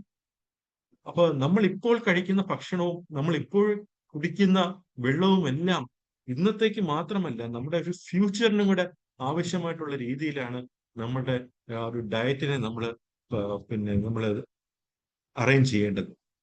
അപ്പൊ എന്താണ് ന്യൂട്രീഷൻ? ന്യൂട്രീഷൻ എന്ന് പറയുന്നത് ഡയറ്റുമായിട്ട് വളരെ ഡിഫറെന്റ് ആയിട്ടുള്ള ഒരു കാര്യമാണ്. ന്യൂട്രീഷൻ എന്ന് പറഞ്ഞാൽ ഒരു പഠനമാണ്. അത് ഫുഡും നമ്മുടെ ഹെൽത്തി ബോഡി ആയിട്ടുള്ള ആ ലിങ്കേജിനെ, ആ ഒരു ബന്ധത്തിനെ സൂചിപ്പിക്കുന്ന ഒരു പഠനമാണ് ന്യൂട്രീഷൻ നമ്മൾ ഉദ്ദേശിക്കുന്നത്. More specifically it is science of nutrients and how they are digested. ഈ ന്യൂട്രിയൻസിനെ നമ്മൾ എങ്ങനെയാണത് ദഹിക്കപ്പെടുന്നത്, എങ്ങനെയാണത് നമ്മുടെ ശരീരത്തിലേക്ക് അബ്സോർബ് ചെയ്യപ്പെടുന്നത്, അതെങ്ങനെയാണ് ട്രാൻസ്പോർട്ട് ചെയ്യപ്പെടുന്നത്, അതെങ്ങനെയാണ് മെറ്റബോളൈസ് ചെയ്യപ്പെടുന്നത്, അത് എവിടെ സ്റ്റോർ ചെയ്യുന്നു, അതെങ്ങനെ ശരീരത്തിൽ നിന്ന് പുറത്തേക്ക് പോകുന്നു, ഇതിനെ എല്ലാം കൂടെ ചേർക്കുന്ന ഒരു ശാസ്ത്രീയമായ പഠനത്തിനെയാണ് നമ്മൾ യഥാർത്ഥത്തിൽ ന്യൂട്രീഷൻ എന്ന് പറയുന്നത്. ആ ന്യൂട്രീഷനും ഡയറ്റും ശരിക്കും പറഞ്ഞാൽ രണ്ടാണ്. നമ്മൾ പലപ്പോഴും തെറ്റിപ്പോകാറുണ്ട്, ഇന്റർലിങ്ക് ചെയ്ത് പോകാറുണ്ട് ഡയറ്റ് ആൻഡ് ന്യൂട്രീഷനെ തമ്മിൽ. അപ്പൊ ന്യൂട്രീഷനെ കുറിച്ച് പറയുമ്പോൾ നമ്മൾ ന്യൂട്രിയൻസിനെ കുറിച്ച് പറയണം. അപ്പൊ ന്യൂട്രിയൻസ് എന്ന് പറഞ്ഞാൽ എന്താണെന്ന് ചോദിച്ചു കഴിഞ്ഞാൽ, നമ്മളെ കഴിക്കുന്ന ഭക്ഷണത്തിൽ നിന്നും നമ്മൾ ഉള്ളിലേക്ക് ആഗിരണം ചെയ്ത് എടുക്കുന്ന, അതിൽ നിന്ന് ഡിറൈവ് ചെയ്ത് എടുക്കുന്ന ഡൈജഷനിലൂടെ നമുക്ക് കിട്ടുന്ന പിന്നെ ആ ഒരു സാധനത്തിനെയാണ് നമ്മൾ ന്യൂട്രിയൻസ് എന്ന് പറയുന്നത്. ന്യൂട്രിയൻസ് പല തരത്തിലുള്ള ന്യൂട്രിയൻസ് ഉണ്ട്. അതിൽ മേജർ ന്യൂട്രിയൻസ് എന്ന് പറയുന്നത് കാർബോഹൈഡ്രേറ്റ് തന്നെയാണ്, അന്നജം. നമ്മൾ ഈ കഴിക്കുന്ന ചോറും ചപ്പാത്തിയൊക്കെ അന്നജമാണ്. അപ്പൊ നമ്മളുടെ പ്രധാനപ്പെട്ട ഫ്യൂവൽ എന്ന് പറയുന്നത്, ഒരു മനുഷ്യന്റെ പ്രധാനപ്പെട്ട ഫ്യൂവൽ എന്ന് പറയുന്നത് ശരിക്കും കാർബോഹൈഡ്രേറ്റ് തന്നെ. 2 പ്രോട്ടീൻസ്, മാംസ്യം. പ്രോട്ടീൻസും നമുക്ക് ശരീരത്തിൽ ഏറ്റവും കൂടുതൽ വേണ്ട സാധനമാണ്. 3 ഫാറ്റ്. നമ്മൾ ഫാറ്റ് എന്ന് പറഞ്ഞാൽ നമ്മൾ എപ്പോഴും കൊഴുപ്പിനെ ഒഴിവാക്കണം എന്ന് പറയുമെങ്കിലും നമ്മുടെ ശരീരത്തിൽ ഏറ്റവും കൂടുതൽ ആവശ്യമായിട്ടുള്ള സാധനങ്ങളിൽ ഒന്നാണ് ഈ കൊഴുപ്പെന്ന് പറയുന്നത്. വൈറ്റമിൻസ് നമുക്ക് എല്ലാവർക്കും അറിയാം. നമ്മുടെ ഡിസീസ് ഫ്രീ ആയിട്ട് ഇരിക്കാൻ വേണ്ടിയിട്ടും എല്ലിനും പല്ലിനും ഒക്കെ ശക്തി ഉണ്ടാവണമെങ്കിലും വൈറ്റമിൻസ് ആവശ്യമാണ്. മിനറൽസ് എന്ന് പറയുമ്പോഴത്തേക്കും എഗെയിൻ അതും നമുക്ക് ബോണിന്റെ ശക്തി ഉണ്ടാവണമെങ്കിലും പല്ലിന് ശക്തി ഉണ്ടാവണമെങ്കിലും നമ്മുടെ ഹാർട്ടിന്റെ ഒക്കെ ചേംബറുകൾക്ക് ശക്തി ഉണ്ടാവണമെങ്കിലൊക്കെ നമുക്ക് മിനറൽസ് ആവശ്യമാണ്. ഫൈബർ എന്ന് പറയുമ്പോഴത്തേക്കും undigested portion of the food, നമ്മുടെ കുടലിന്റെ സന്തുലിതാവസ്ഥ നിലനിർത്തുന്നതിന് ഏറ്റവും കൂടുതൽ ആവശ്യമായിട്ടുള്ള ഒരു സാധനമാണ് ഫൈബർ. ഇന്ന് നമ്മൾ ഏറ്റവും കൂടുതൽ കിട്ടാൻ പ്രയാസപ്പെട്ട് നടക്കുന്ന ഒരു സാധനവും ഈ ഫൈബറാണ്. ഈ ഫൈബർ കുറയുന്നതുകൊണ്ടാണ് ഇന്ന് നമ്മുടെ നാട്ടിൽ ഈ കോളോൺ ക്യാൻസർ പോലെയുള്ള, അല്ലെങ്കിൽ നമ്മുടെ മറ്റ് പ്രധാനപ്പെട്ട ക്യാൻസറുകൾ എന്ന് പറയുമ്പോഴത്തേക്ക് നമ്മൾ breast cancer, cervical cancer, oral cancer, അതിനെയൊക്കെ കവച്ച് വെക്കുന്ന രീതിയിൽ നമ്മുടെ നാട്ടിൽ കോളോൺ ക്യാൻസർ, കോളോറെക്ടൽ ക്യാൻസേഴ്സ് ഇതൊക്കെ വർദ്ധിക്കുന്നതിനുള്ള പ്രധാന കാരണം നമ്മുടെ ഡയറ്റിൽ ഫൈബറിന്റെ കണ്ടന്റ് ഭയങ്കരമായിട്ട് കുറയുന്നതാണ്. അപ്പൊ നമുക്കിനി ഓരോന്നായിട്ട് നോക്കാം. അപ്പോൾ ബാലൻസ്ഡ് ഡയറ്റ് എന്ന് പറയുമ്പോഴത്തേക്കും അതിനകത്ത് കാർബോഹൈഡ്രേറ്റ് ഉണ്ടായിരിക്കണം, പ്രോട്ടീൻ ഉണ്ടായിരിക്കണം, വൈറ്റമിൻ ഉണ്ടായിരിക്കണം, മിനറൽ ഉണ്ടായിരിക്കണം, ഫൈബർ ഉണ്ടായിരിക്കണം. അതും കറക്റ്റ് പ്രൊപ്പോർഷനിൽ തന്നെ ഇതുണ്ടാവണം. എങ്കിൽ മാത്രമേ നമുക്ക് അതിനെ ബാലൻസ്ഡ് ഡയറ്റ് ആയിട്ട് നമുക്ക് പറയാൻ സാധിക്കുകയുള്ളൂ. അപ്പൊ ഏതെങ്കിലും ഒരെണ്ണം ഒഴിവാക്കിക്കൊണ്ട് മറ്റേതെങ്കിലും ഒരെണ്ണം കൂടുതൽ ഉപയോഗിക്കുന്നതിനെയും നമുക്ക് ബാലൻസ്ഡ് ഡയറ്റ് ആയിട്ട് പറയാൻ സാധിക്കില്ല. നമുക്ക് മുന്നോട്ട് വരുമ്പോൾ നമുക്ക് ചിന്തിക്കാം. ഇപ്പൊ നമുക്ക് കീറ്റോ ഡയറ്റ് എന്നൊക്കെ പറഞ്ഞ് പ്രത്യേക രീതിയിലുള്ള ഡയറ്റ് കോമ്പിനേഷൻസ് ഉണ്ട്. പക്ഷെ അവിടെയൊക്കെ നമ്മൾ കോംപ്രമൈസ് ചെയ്യുന്നത് ഏതെങ്കിലും ഒരു ന്യൂട്രിയന്റിനെ ഒഴിവാക്കിക്കൊണ്ട് മറ്റൊരു ന്യൂട്രിയന്റിനെ കൂടുതൽ ഉപയോഗിക്കുമ്പോഴാണ് നമ്മൾ ഈ അതിന്റെ അപകടത്തിലേക്ക് നമ്മൾ യഥാർത്ഥത്തിൽ പോകുന്നത്. അപ്പൊ എന്തൊക്കെയാണ് importance of the balanced diet? Disease പ്രിവെൻഷന് വളരെ പ്രധാനപ്പെട്ടതാണ്. ന്യൂട്രീഷണൽ നീഡ്സിന് വളരെ പ്രധാനപ്പെട്ടതാണ്. നമ്മുടെ വെയിറ്റ് കൺട്രോൾ ചെയ്യേണ്ടത് ആവശ്യമാണ്. നമുക്ക് വൃത്തിയായിട്ടുള്ള ഒരു ഉറക്കം കിട്ടണമെങ്കിൽ നമുക്ക് എല്ലാ ന്യൂട്രിയൻസും നമുക്ക് ആവശ്യമാണ്. നമുക്ക് ക്വാളിറ്റി ഓഫ് ലൈഫ് നമുക്ക് മുന്നോട്ട് കൊണ്ടുപോകണമെങ്കിൽ തീർച്ചയായിട്ടും ഒരു വെൽ ബാലൻസ്ഡ് ഡയറ്റ് നമുക്ക് ആവശ്യമാണ്. അപ്പൊ കാർബോഹൈഡ്രേറ്റ് എന്ന് പറഞ്ഞാൽ എന്താണ് എന്ന് ചോദിച്ചു കഴിഞ്ഞാൽ, നമ്മൾ ഈ കഴിക്കുന്ന പ്രധാനമായിട്ടും ഒരു മലയാളി ശരാശരി, നമ്മളിപ്പോ എപ്പോഴും നമ്മളൊരു പ്രസംഗത്തിലും പറയാറുണ്ട്, അരിയാഹാരം കഴിക്കുന്ന നമ്മളോട് അങ്ങനെ പറയാൻ പാടില്ല, അല്ലെങ്കിൽ അരിയാഹാരം കഴിക്കുന്ന നമുക്കതറിയാം എന്ന് നമ്മൾ അഭിമാനത്തോടെ പറയുന്ന ആ അരി തന്നെയാണ് നമ്മുടെ ഏറ്റവും വലിയ വില്ലനായിട്ടും നമ്മുടെ ജീവിതത്തിലേക്ക് കടന്നു വരുന്നത്. അപ്പൊ ലോക പഠനങ്ങൾ നമ്മൾ നോക്കുമ്പോഴത്തേക്കും ഇന്തോനേഷ്യ പോലെയുള്ള രാജ്യങ്ങൾ പണ്ട് ഏറ്റവും കൂടുതൽ അരി ഉപയോഗിച്ചുകൊണ്ടിരുന്ന ഒരു സംസ്ഥാനമായിരുന്നു, അത് ഒരു രാജ്യമായിരുന്നു. അവിടെ അതുകൊണ്ട് തന്നെ ഡയബറ്റീസിന്റെ തോത് വളരെ കൂടുതലായിരുന്നു. അവരവസാനം ഗവൺമെന്റ് പോളിസീസിലൂടെ അരിയുടെ ഉപയോഗം ഭയങ്കരമായിട്ട് കുറയ്ക്കാൻ തുടങ്ങി. അങ്ങനെ ഇപ്പം ഡയബറ്റീസ് വളരെയേറെ അവർക്ക് കൺട്രോൾ ചെയ്യാൻ സാധിച്ചിട്ടുണ്ട്. പക്ഷെ നമുക്ക് ഇപ്പോഴും ഒരു നേരമെങ്കിലും നമുക്ക് ഉണ്ടിട്ടില്ലെങ്കിൽ നമുക്കൊരു എന്തോ ഒരു കുറവ് വരെ നമുക്ക് ഫീൽ ചെയ്യാറുണ്ട്. അപ്പൊ അതുപോലെ ഭൂമിക്കടി വളരുന്ന കിഴങ്ങുകൾ, ട്യൂബേഴ്സ്, ഉരുളക്കിഴങ്ങ്, ബ്രെഡ്, ഇതിനകത്തെല്ലാം ഉള്ളത് കാർബോഹൈഡ്രേറ്റ് ആണ്. നമ്മുടെ ഒരു എനർജി എന്ന് പറയുന്നത് ശരിക്കും പറഞ്ഞാൽ കാർബോഹൈഡ്രേറ്റിൽ നിന്നാണ് ഉണ്ടാവുന്നത്.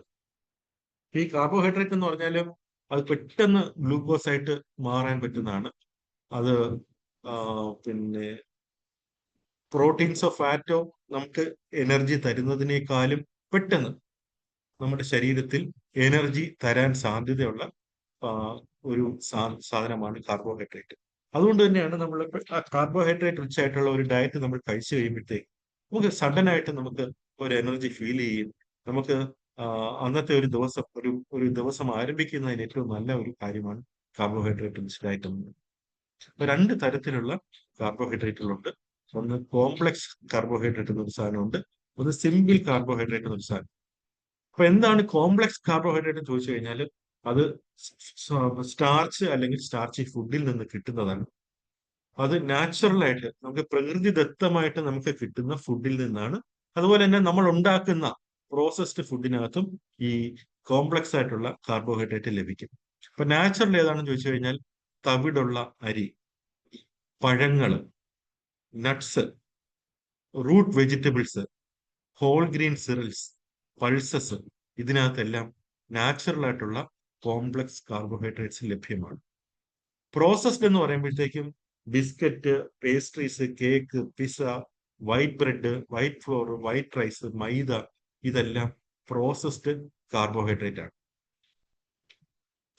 സിമ്പിൾ കാർബോഹൈഡ്രേറ്റ് എന്താണെന്ന് വെച്ചാൽ അത് നമ്മൾ കഴിക്കുന്ന പഞ്ചസാരയാണ്. അത് ഓൾസോ നോൺ ആസ് ഷുഗേഴ്സ്. അത് നാച്ചുറലായിട്ടും റിഫൈൻഡ് ഫോമിലും നമുക്കത് ലഭിക്കും. Natural sugars are found in fruits and vegetables. അതുകൊണ്ട് തന്നെയാണ് നമ്മൾ പഴവർഗ്ഗങ്ങൾ കഴിക്കുമ്പോഴത്തേക്കും നമ്മൾ ഷുഗർ ആണ് എക്സസ് ആയിട്ട് നമ്മൾ കൺസ്യൂം ചെയ്യുന്നത്. അപ്പൊ പഴങ്ങൾ കഴിക്കുമ്പോൾ തന്നെ അത് ഏത് പഴം കഴിക്കണം, എന്ത് ഒഴിവാക്കണം എന്നുള്ള കാര്യങ്ങളെല്ലാം തന്നെ നമ്മൾ പ്രത്യേകിച്ച് ഡയബറ്റീസ് പോലുള്ള രോഗങ്ങളുള്ള ആൾക്കാർ ശ്രദ്ധിക്കേണ്ടതായിട്ടുണ്ട്. റിഫൈൻഡ് ഷുഗേഴ്സ് കണ്ടുവരുന്നത് ബിസ്ക്കറ്റില്, കേക്കില്, പേസ്ട്രീസില്, ചോക്ലേറ്റ്സില്, ജാം, ജെല്ലീസ്, പിന്നെ അതുപോലെ തന്നെ prepared food and sauces, soft drinks, sweets, snack bar, ഇതുപോലെയൊക്കെയുള്ള എല്ലാ സാധനത്തിലും റിഫൈൻഡ് ആയിട്ടുള്ള സിമ്പിൾ ആയിട്ടുള്ള കാർബോഹൈഡ്രേറ്റ്സ് ലഭ്യമാണ്. ഈ കാർബോഹൈഡ്രേറ്റ് അധികമായി കഴിഞ്ഞാൽ എന്ത് സംഭവിക്കും വെച്ചാൽ കാർബോഹൈഡ്രേറ്റ് ശരീരത്തിൽ പല സ്ഥലങ്ങളിലായിട്ട് സ്റ്റോർ ചെയ്യാൻ തുടങ്ങും. അപ്പൊ അത് ഒബിസിറ്റിയിലേക്ക് നയിക്കും. ഒബിസിറ്റി എന്ന് പറയുമ്പോൾ നമുക്കറിയാം പൊണ്ണത്തടി. പൊണ്ണത്തടി എന്ന് പറയുമ്പോഴത്തേക്കും നമുക്കൊരു മനുഷ്യന് ആവശ്യമായിട്ടുള്ള ഒരു BMI, പിന്നെ മെറ്റബോളിക് ഇൻഡെക്സ് എന്ന് പറയുന്നത് പിന്നെ ഒരു 25-ൽ താഴെയാണ് ഒരു ഏഷ്യൻ ആൾക്കാർ. അതൊരു 27-ന് മുകളിൽ, 23 ഐഡിയൽ. ഒരു 25 വരെ നമുക്കൊരു മലയാളിക്ക് സഹിക്കാം. പക്ഷെ 27 കഴിഞ്ഞാൽ നമുക്കത് പൊണ്ണത്തടിയായിട്ട് പറയാൻ പറ്റും. ഒരു 30 കഴിഞ്ഞാൽ അത് ഒബിസിറ്റി ആയിട്ടാണ് പറയുന്നത്. അതുപോലെ തന്നെ non insulin dependent diabetes mellitus. നമ്മൾ ഭക്ഷണം കഴിച്ച് നമ്മുടെ ശരീരത്തിലുള്ള നമ്മുടെ പാൻക്രിയാസിനെ ബാധിക്കുന്ന ഒരു പ്രധാനപ്പെട്ട ഒരു വൃത്തികെട്ട രോഗമാണ് ഡയബറ്റിസ് എന്ന് പറയുന്നത്. വൃത്തികെട്ടതെന്ന് ഞാൻ പറയാൻ കാര്യം എന്ന് വെച്ചാൽ എല്ലാവരും വളരെ അഭിമാനത്തോടു കൂടിയാണ് എനിക്ക് ഡയബറ്റിസ് ഉണ്ടെന്നൊക്കെ പറയുന്നത്.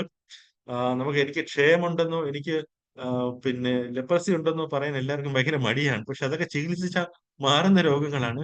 എന്നാൽ ചികിത്സിച്ചാൽ ഒരിക്കലും മാറാത്ത നമ്മുടെ ജീവിതചര്യയായിട്ട് നമ്മളോടൊപ്പം കഴിയുന്ന ഡയബറ്റിസിനെ നമ്മൾ വളരെ അഭിമാനത്തോടു കൂടിയാണ് കൊണ്ടു നടക്കുന്നത്.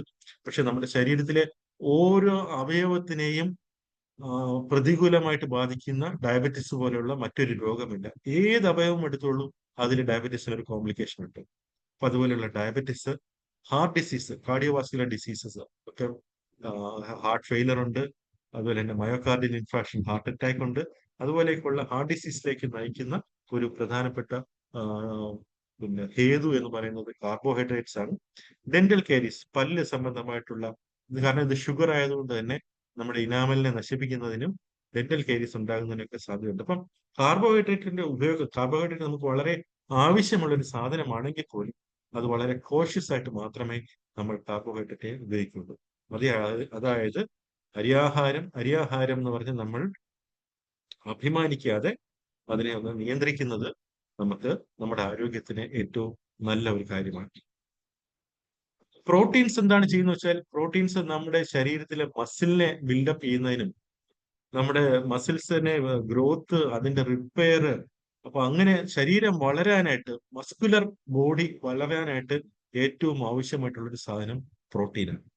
അപ്പൊ പ്രോട്ടീൻ തന്നെ അതിന്റെ ക്വാളിറ്റി വളരെ പ്രധാനമായിട്ടുണ്ട്. അതിൻ്റെ അത് കംപ്ലീറ്റ് പ്രോട്ടീൻസ് ഉണ്ട്. അതായത് നമുക്ക് ഈ പ്രോട്ടീനകത്ത് ഉള്ളത് നമ്മുടെ അമിനോ ആസിഡ്സ് എന്ന് പറയുന്ന കാര്യമാണ്. എല്ലാ അമിനോ ആസിഡ്സും തരുന്ന പ്രോട്ടീനുകളെയാണ് നമ്മൾ കംപ്ലീറ്റ് പ്രോട്ടീൻ എന്ന് പറയുന്നത്. പ്രധാനമായിട്ടും അനിമൽ പ്രോട്ടീൻസിനകത്താണ് ഈ കംപ്ലീറ്റ് പ്രോട്ടീൻ ഉള്ളത്. അപ്പോ അതുപോലെ ഇൻകംപ്ലീറ്റ് പ്രോട്ടീൻ എന്ന് പറയുമ്പോഴത്തേക്കും അതിനകത്ത് എല്ലാ അമിനോ ആസിഡ്സും കാണത്തില്ല, ചില അമിനോ ആസിഡ്സ് മിസ്സിംഗ് ആയിരിക്കും. അപ്പൊ അത് മോസ്റ്റ് പ്ലാന്റ് പ്രോട്ടീൻസിനകത്തും ഇൻകംപ്ലീറ്റ് പ്രോട്ടീൻസ് ആണ്. ഇപ്പൊ സോയ പ്രോട്ടീൻ, എക്സെപ്റ്റ് സോയ എന്ന് പറഞ്ഞാൽ പൂവർ മാൻസ് മീറ്റ് എന്നാണ് പറയുന്നത്. അതുകൊണ്ട് തന്നെ സോയാബീൻ നമ്മുടെ ഭക്ഷണത്തിൽ ആഡ് ചെയ്യുന്നത് ശരിക്കും ഈ ഇൻകംപ്ലീറ്റ് പ്രോട്ടീൻസിന്റെ ആ ഒരു കുറവ് നികത്താനായിട്ട് നമുക്ക് വളരെ നല്ലതാണ്.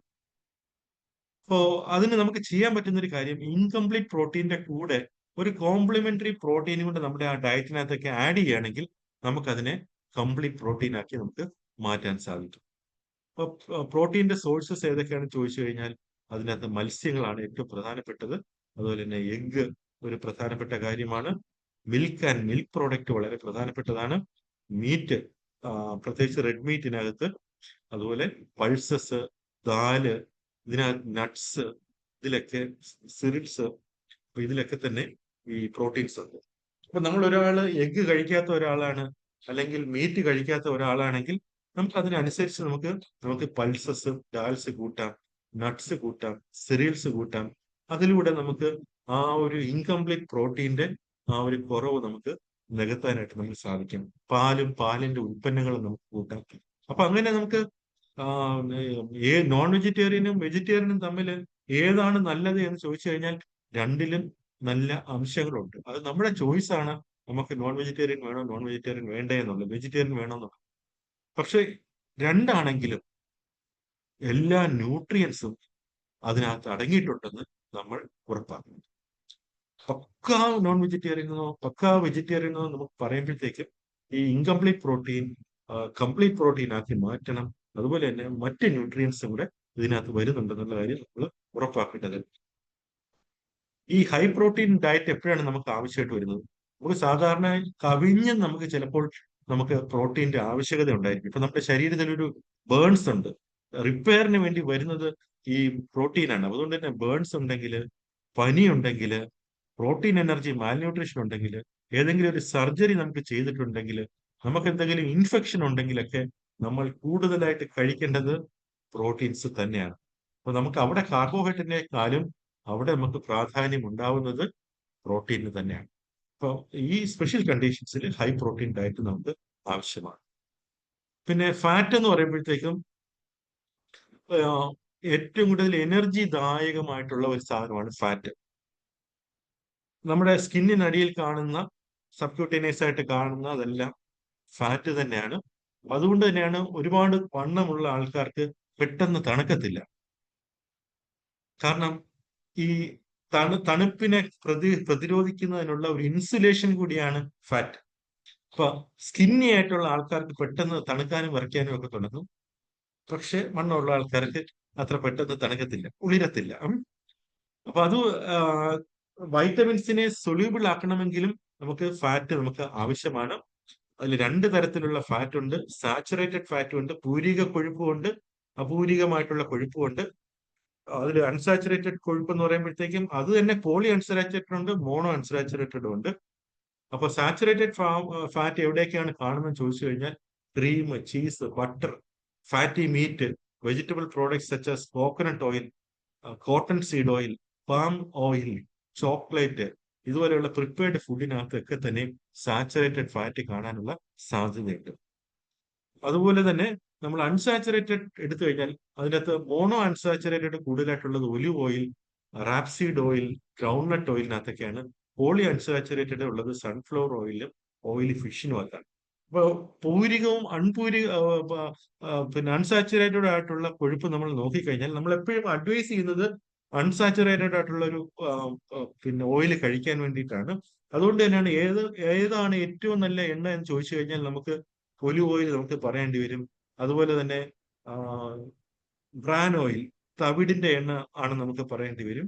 അതേസമയം നമുക്ക് ഈ സാച്ചുറേറ്റഡ് ഫാറ്റ് ആയിട്ടുള്ള condensed oil, palm oil, coconut oil, ഇതൊക്കെ കുറച്ചും കൂടെ ശരീരത്തിന് ദോഷകരമായിട്ടുള്ള ഒരു കാര്യമാണ്. പക്ഷെ നമ്മുടെ മലയാളികൾ ശീലിച്ചത് വെളിച്ചെണ്ണയിൽ വറക്കുന്ന ആഹാരങ്ങൾ കഴിച്ച് അതിനൊരു പ്രത്യേക രുചി കണ്ടെത്തിയിട്ടുള്ള ആൾക്കാരാണ്. അപ്പൊ അതിൻ്റെതായിട്ടുള്ള കൊളസ്ട്രോൾ ഒക്കെ നമുക്ക് ഉണ്ട് താനും. ഇപ്പൊ നമുക്ക് കുറ്റം പറയാനായിട്ട് സാധിക്കത്തില്ല. ഇപ്പൊ വൈറ്റമിൻസിനെ കുറിച്ച് പറഞ്ഞാൽ എന്തിനാണ് വൈറ്റമിൻസ്? നമ്മൾ ഒരു അസുഖം വരുമ്പോൾ നമ്മൾ ആദ്യം കഴിക്കുന്ന ഒരു ബി കോംപ്ലക്സ് ടാബ്ലറ്റ് ആണ്. അപ്പൊ ഇമ്മ്യൂണിറ്റി ഉണ്ടാക്കാനായിട്ട്, ഹോർമോണൽ സ്ട്രെങ്ത് ഉണ്ടാക്കാനായിട്ട്, നെർവസ് സിസ്റ്റത്തിന്റെ, നമ്മുടെ നെർവിന്റെ ഒക്കെ കണ്ടക്ഷൻ കറക്റ്റ് ആയിട്ട് വരുന്നതിനൊക്കെ നമ്മൾ തൈമിനാണ് ഉപയോഗിക്കുന്നത്. ന്യൂറോബൈൻ എന്നൊരു ടാബ്ലറ്റ് ആണ് നമ്മൾ എപ്പോഴും നെർവിന് എന്തെങ്കിലും പ്രശ്നമുണ്ടെങ്കിൽ നമ്മൾ കഴിക്കുന്നത്. ഒക്കെ തൈമിന്റെ ഒരു എഫക്റ്റ് ആണ്.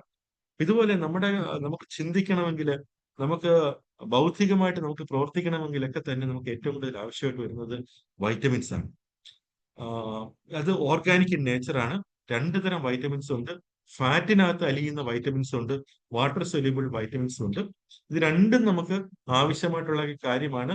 നമുക്ക് എ തൊട്ട് കെ വരെയുള്ള വൈറ്റമിൻസ് ഉണ്ട്. ഇതൊന്നും ഞാൻ എടുത്തു വെച്ച് വായിക്കുന്നില്ല. എന്നാലും വൈറ്റമിൻ എ എന്ന് പറയുമ്പോഴത്തേക്കും നമുക്ക് ചീര, ക്യാരറ്റ്, ഇതിനകത്തൊക്കെ നമുക്ക് ഇഷ്ടം പോലെ ഉണ്ട്. B6 എന്ന് പറഞ്ഞിട്ട് അറിയാം. ഇത് ഞാൻ പ്രത്യേകിച്ച് ഇതിനെക്കുറിച്ച് പറയുന്നില്ല. എല്ലാ വെജിറ്റബിൾസിനകത്തും അനിമൽ മീറ്റിനകത്തും പിന്നെ സെറിൽസിനകത്തും ഒക്കെ തന്നെയും ഈ വൈറ്റമിൻസിന്റെ അളവുണ്ട്. പക്ഷെ അതിന്റെ അഭാവം കൊണ്ട് നമുക്ക് എന്ത് സംഭവിക്കും നമുക്ക് നോക്കാം. വൈറ്റമിൻ എ നമ്മുടെ ശരീരത്തിൽ കുറയുകയാണെങ്കിൽ നമുക്ക് കെരട്ടനൈസേഷൻ, നമ്മുടെ സ്കിന്നിന്റെ അകത്ത് ഇന്റേണൽ എപ്പിത്തീലിയം തന്നെ നശിച്ചു പോകാനുള്ള സാധ്യതയുണ്ട്. റെസ്പിറേറ്ററി, നമുക്ക് ശ്വാസകോശ സംബന്ധമായുള്ള രോഗങ്ങൾ ഉണ്ടാകാം, നൈറ്റ് ബ്ലൈൻഡ്നെസ് ഉണ്ടാകാം. വൈറ്റമിൻ B1ന്റെ അഭാവം കൊണ്ട് നമുക്ക് ഫറ്റീഗ്, ക്ഷീണം, irritability, loss of appetite, deficiency, beriberi പോലെയുള്ള അസുഖങ്ങളിലേക്ക് നയിക്കാം. B2 എന്ന് പറയുമ്പോഴത്തേക്കും വായിക്കകത്തുണ്ടാകുന്ന പൊട്ടലുകൾ, അതുപോലെയൊക്കെയുള്ള ഇതെല്ലാം B2ന്റെ റൈബോഫ്ലവിന്റെ കുറവ് കൊണ്ടുണ്ടാകുന്നതാണ്. B12 കൊണ്ടുണ്ടാകുന്നത് പെർനീഷ്യസ് അനീമിയാണ്. വൈറ്റമിൻ സി കൊണ്ടുണ്ടാകുന്നത് നമ്മുടെ മോണയിലൊക്കെ ബ്രൂയിസസ് ഉണ്ടാകുന്ന സ്കർവി എന്ന് പറയുന്ന ഒരു രോഗമാണ്. വൈറ്റമിൻ ഡി കൊണ്ടുള്ള കുഴപ്പം റിക്കറ്റ്സ് എന്ന് പറഞ്ഞ കണമ്പ് എന്ന് പറഞ്ഞൊരു രോഗമാണ്. വൈറ്റമിൻ ഇ കൊണ്ട് നമുക്ക് മസ്കുലർ ഡിസ്ട്രഫി ഉണ്ടാകാം. വൈറ്റമിൻ കെ കൊണ്ട് നമുക്ക് ബ്ലീഡിങ്ങും അതുപോലെ തന്നെ മുടിയുടെ സ്ട്രെങ്ത്, ഇങ്ങനെയൊക്കെയുള്ള ഒരുപാട് കാര്യങ്ങളിൽ വൈറ്റമിൻ കെയിലുണ്ട്. അപ്പൊ നമുക്ക് എല്ലാ വൈറ്റമിൻസും അതിന്റെ അളവിൽ കഴിക്കേണ്ടത് ആവശ്യമാണ്. നമ്മൾ ഇതിന്റെ നോക്കിക്കഴിഞ്ഞാൽ വൈറ്റമിൻസിന്റെ പ്രധാനപ്പെട്ട സോഴ്സുകൾ എന്ന് പറഞ്ഞാൽ ഒന്ന് പ്ലാന്റ് തന്നെയാണ്. അപ്പൊ അതുകൊണ്ട് തന്നെ നമ്മുടെ ഭക്ഷണത്തില് പച്ചക്കറികളുടെ കൗണ്ട്, പ്രത്യേകിച്ച് റെയിൻബോ വെജിറ്റബിൾസ് നമ്മൾ പറയാറുണ്ട്. അതായത് ഓരോ ദിവസവും ഓരോ നിറത്തിലുള്ള വെജിറ്റബിൾ ഉപയോഗിക്കുകയാണെങ്കിൽ 7 നിറത്തിലും ഉള്ള വെജിറ്റബിൾസ് ഉണ്ട്.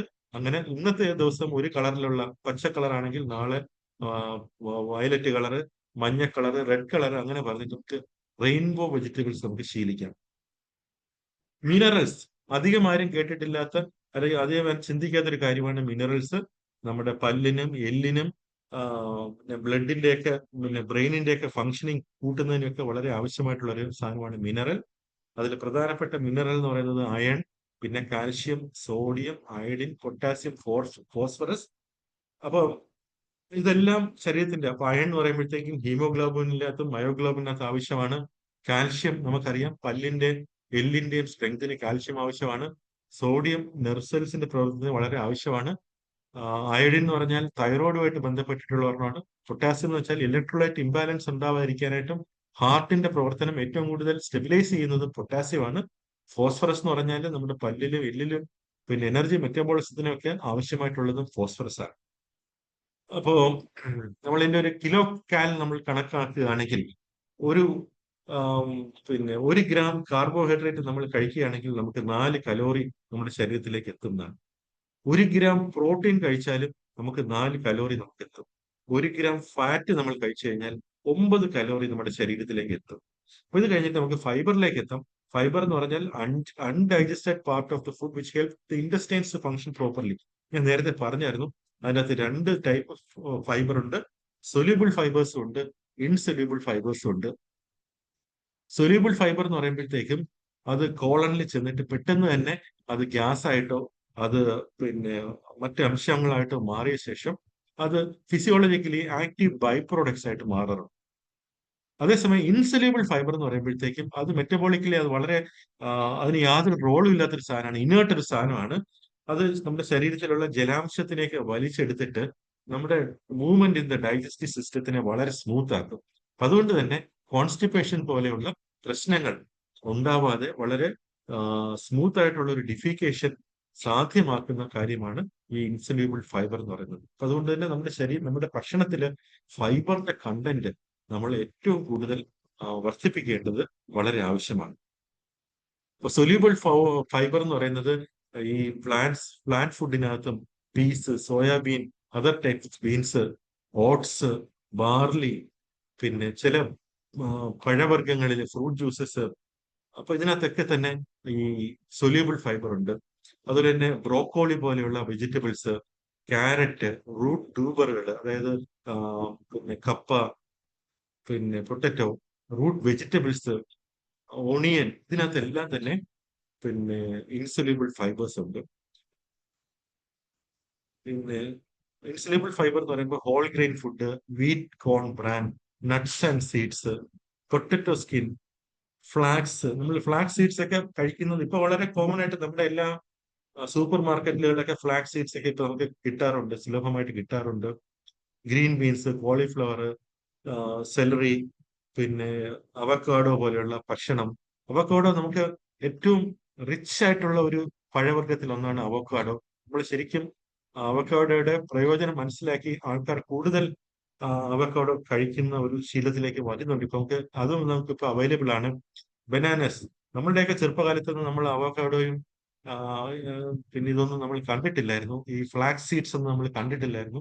പക്ഷെ ഇപ്പൊ നമുക്ക് പോയി കഴിഞ്ഞാൽ ഈ അവക്കാഡോയും അതൊക്കെ നമുക്ക് ഇഷ്ടം പോലെ, ബട്ടർ ഫ്രൂട്ട് ഒക്കെ ഇരിക്കും, നമുക്ക് ഇഷ്ടം പോലെ കാണാറുണ്ട്. ബനാന, കിവി ഫ്രൂട്ട്, ടൊമാറ്റോ, ഇതെല്ലാം ഇൻസൊല്യൂബിൾ ഫൈബർ വളരെ കണ്ടന്റ് കൂടുതലാണ്. ഇപ്പൊ നമ്മളൊരു ഫുഡ് പിരമിഡ് എടുത്തു കഴിഞ്ഞാൽ ഏറ്റവും കൂടുതൽ നമുക്ക് ആവശ്യം സിറിൽസ് ആണ്. നമ്മുടെ ഭക്ഷണത്തിനകത്ത് സിറിൽസ് കൊണ്ട് കൂടുതൽ വേണം. രണ്ടാമത് ഫ്രൂട്ട്സ് ആൻഡ് വെജിറ്റബിൾസ്, മൂന്നാമത് പൾസ് ആൻഡ് ലെഗ്യൂംസ്, നാലാമത് മിൽക്ക് ആൻഡ് മീറ്റ്, ഏറ്റവും അവസാനം ഫാറ്റും ഷുഗറും. ഈ രീതിയിലേക്ക് നമ്മുടെ ഭക്ഷണത്തിന്റെ പിരമിഡിനെ നമ്മളൊന്ന് ക്രമപ്പെടുത്തുകയാണെങ്കിൽ നമുക്കൊരു ഹെൽത്തി ഈറ്റിംഗിലേക്ക് നമുക്ക് പോകാൻ സാധിക്കും. അപ്പോ ഇത് എല്ലാവർക്കും ഒരു കോമൺ പാറ്റേൺ അല്ല. ഓരോ മനുഷ്യർക്കും ഓരോ രീതിയിലാണ് റിക്വയർമെന്റ്. ഇപ്പൊ നന്നായിട്ട് അധ്വാനിക്കുന്ന ഒരാളുണ്ടെങ്കിൽ, ഒരു കൂലിപ്പണി എടുക്കുന്ന ഒരാള്, വിറക് വെട്ടുന്ന ഒരാള്, അപ്പൊ അങ്ങനെയൊക്കെയുള്ള ആൾക്കാരുടെ റിക്വയർമെന്റ് അല്ല കമ്പ്യൂട്ടറിന്റെ ഫ്രണ്ടിൽ ഇരുന്ന് വർക്ക് ചെയ്യുന്ന ഒരാൾ. അപ്പൊ നമ്മുടെ ഓരോരുത്തരുടെയും നീഡ് അനുസരിച്ചിട്ട് ഈ പ്രൊപ്പോർഷൻ നമ്മൾ കൂട്ടുകയും കുറയ്ക്കുകയും ഒക്കെ നമ്മൾ ചെയ്യേണ്ടി വരും. അതിനെ നമ്മൾ ഐട്രേറ്റ് ചെയ്യേണ്ടി വരും. ഇപ്പൊ സിറിയൽസ് എന്ന് പറയുമ്പോഴത്തേക്കും സിറിയൽസിന്റെ അകത്തുള്ളത് energy, protein, invisible fat, vitamin B1, vitamin B2, folic acid, iron and fibre. നമ്മൾ കഴിക്കുന്ന ബ്രെഡിനകത്ത്, നമ്മൾ കഴിക്കുന്ന മൈദക്കകത്ത്, നമ്മൾ കഴിക്കുന്ന ഗോതമ്പില്, ഇതിനകത്തെല്ലാം ഈ കണ്ടൻസ് ആണ് നമുക്കുള്ളത്. നമുക്ക് കിട്ടുന്നത് എനർജിയാണ്.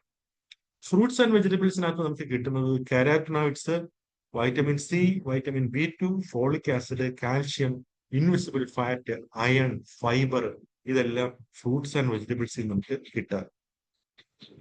പൾസസ് ആൻഡ് ലെഗ്യൂംസിൽ നമുക്ക് കിട്ടുന്നത് energy, protein, invisible fat, vitamin B1, vitamin B2, folic acid, calcium, iron, fibre, ഇതൊക്കെ നമുക്ക് പൾസസ് ആൻഡ് ലെഗ്യൂംസ് കിട്ടും. മിൽക്ക് ആൻഡ് മീറ്റിൽ നിന്ന് നമുക്ക് കിട്ടുന്നത് protein, fat, vitamin B12, B2, calcium. അപ്പൊ നമ്മുടെ ഡയറ്റ് എങ്ങനെ വേണമെന്ന് നമുക്ക് ഈ ഒരു കോമ്പിനേഷനിൽ നിന്ന് നമുക്ക് എടുക്കാവുന്നതേ ഉള്ളൂ. ഫാറ്റ്സ് ആൻഡ് ഷുഗർസ് ഏറ്റവും കുറയ്ക്കേണ്ട ഒരു സാധനം. അതിൻ്റെ നമുക്ക് വേറെ ഒന്നും കിട്ടാനില്ല. അതിൻ്റെ അകത്തുനിന്ന് എനർജിയും ഫാറ്റും മാത്രമേ നമുക്ക് കിട്ടുന്നുള്ളൂ. പിന്നെ നമ്മൾ പറയാതെ പോകരുത്, ഏറ്റവും പ്രധാനപ്പെട്ട മറ്റൊരു സാധനമാണ് വെള്ളം. Water serves as A lubricant. അത് സലൈവ കൂട്ടുന്നതിന്, നമ്മുടെ ഡൈജഷൻ പിന്നെ വർദ്ധിപ്പിക്കുന്നതിന് സഹായിക്കും. നമ്മുടെ ജോയിന്റ്സിന്റെ ഇടയിലുള്ള നമ്മുടെ സൈനോവിൽ ഫ്ലൂയിഡ് കൂട്ടാനത് സഹായിക്കും. ബോഡി ടെമ്പറേച്ചർ മെയിൻറ്റെയിൻ ചെയ്യും. പിന്നെ കോൺസ്റ്റിപ്പേഷൻ കുറയ്ക്കും. മെറ്റബോളിസം റെഗുലേറ്റ് ചെയ്യും. ഇങ്ങനെ ഒരുപാട് കാര്യങ്ങൾ വാട്ടറിന് വളരെ പ്രധാനമാണ്. അതുകൊണ്ട് തന്നെ ഒരു ദിവസം 10-12 ഗ്ലാസ് വെള്ളം കുടിക്കേണ്ടത് വളരെ അത്യാവശ്യമാണ്. ഇത് കുറച്ച് ടിപ്സ് ആണ്. നമ്മൾ ആഹാരം കഴിക്കുന്നത് വളരെ സ്ലോ ആയിട്ട് കഴിക്കുക. നമ്മൾ ഡെയിലി ഒരേ പാറ്റേൺ ആയിട്ടുള്ള ഒരു ഡയറ്റ് കഴിക്കാതെ പല തരത്തിലുള്ള ഡയറ്റ് കഴിക്കുക. Think smaller portions. നമ്മൾ വാരി വലിച്ച് കഴിക്കാതെ ചെറിയ ചെറിയ പോർഷനായിട്ട് കഴിക്കുക. അതാണ് നമ്മുടെ സായിപ്പിന്റെ ഒരു രീതി എന്ന് പറയുന്നത്. സായിപ്പാണ് ശരിക്കും പറഞ്ഞാൽ ഈ ബുഫേ എന്ന് പറഞ്ഞൊരു സിസ്റ്റം കണ്ടുപിടിച്ചത്. അപ്പൊ ആദ്യം ഒരു സൂപ്പ്, അത് കഴിഞ്ഞിട്ട് കുറച്ച് റോ വെജിറ്റബിൾസ്, സ്പ്രൗട്ടഡ്സ്, കട്ട് ഫ്രൂട്ട്സ്, ഇങ്ങനെ ഒരു 10 ഐറ്റം കഴിഞ്ഞിട്ടാണ് നമ്മുടെ മെയിൻ കോഴ്സിലേക്ക് പോകുന്നത്. അതായത് സായിപ്പിന്റെ ഒരു പ്രിൻസിപ്പിൾ എന്ന് പറഞ്ഞാൽ ഇതൊക്കെ കഴിച്ച് നമ്മുടെ ഒരു വയറൊരു പകുതി ഫില്ലിംഗ് ആയ ശേഷം നമ്മൾ മെയിൻ കോഴ്സിലേക്ക് പോകുമ്പോഴത്തേക്ക് നമ്മൾ ആ മെയിൻ കോഴ്സ് കാർബോഹൈഡ്രേറ്റും ഫാറ്റും നമ്മൾ വളരെ കുറച്ച് മാത്രമേ കഴിക്കുള്ളൂ. പക്ഷെ നമ്മുടെ മലയാളികൾ വളരെ വിദഗ്ധരാണ്. അവരൊരു ബുഫേക്ക് പോയി കഴിഞ്ഞാൽ ആദ്യം സൂപ്പ് എടുക്കും, പിന്നീട് ഇങ്ങനെ ബാക്കിയെല്ലാം കട്ട് ചെയ്ത് നമ്മൾ നേരെ മെയിൻ കോഴ്സിലേക്ക് പോകും. മാക്സിമം ഇറച്ചി നമ്മൾ കഴിക്കും, മാക്സിമം ചോറ് നമ്മൾ എടുക്കും, സ്വീറ്റ്സ് നമ്മൾ എടുക്കും. എന്നിട്ട് പിന്നെ സ്ഥലം ഉണ്ടെങ്കിൽ നമ്മൾ പതുക്കെ സ്പ്രൗട്ടിലോട്ടും കട്ട് വെജിറ്റബിൾസിലേക്ക് നമ്മൾ ആ ഒരു രീതിയാണ് നമ്മൾ ഫോളോ ചെയ്യുന്നത്. ആം, പിന്നെ സ്മോളർ പോർഷൻസ് കഴിക്കുക. നമ്മൾ കൂട്ടത്തിലിരുന്ന് ഒറ്റയ്ക്കിരുന്ന് കഴിക്കുമ്പോൾ നമ്മൾ കുറെ കഴിക്കാനുള്ള സാധ്യതയുണ്ട്. കൂട്ടത്തിലിരുന്ന് കഴിക്കാൻ നമ്മൾ ശ്രദ്ധിക്കുക. പിന്നെ ചവച്ച് കഴിക്കുക. അത് നമ്മൾ ചവയ്ക്കുക എന്നുള്ളത് നമ്മുടെ ഡൈജഷന്റെ ഫസ്റ്റ് പ്രോസസ്സാണ്. നമ്മളിൽ പല ആൾക്കാരും പ്രത്യേകിച്ച് സദ്യക്കൊക്കെ പോയി കഴിഞ്ഞാൽ വിഴുങ്ങുകയാണ് ചെയ്യുന്നത്. കാരണം കൂടുതൽ ക്വാണ്ടിറ്റി കഴിക്കാൻ വേണ്ടിയിട്ട് എത്രയും പെട്ടെന്ന് കഴിച്ചു തീർക്കുക എന്നുള്ള ഒരു രീതിയിലേക്കാണ് നമ്മൾ പോകുന്നത്. ശരിക്കും പറഞ്ഞാലും നമ്മൾ ചവച്ച് ചവച്ച് കഴിക്കുമ്പോഴത്തേക്കും നമ്മുടെ അവസാനത്തെ ഭാഗം നമ്മൾ കഴിക്കുമ്പോഴത്തേക്കും ആദ്യം കഴിച്ച ഭാഗം ഡൈജസ്റ്റ് ചെയ്ത് തുടങ്ങണം.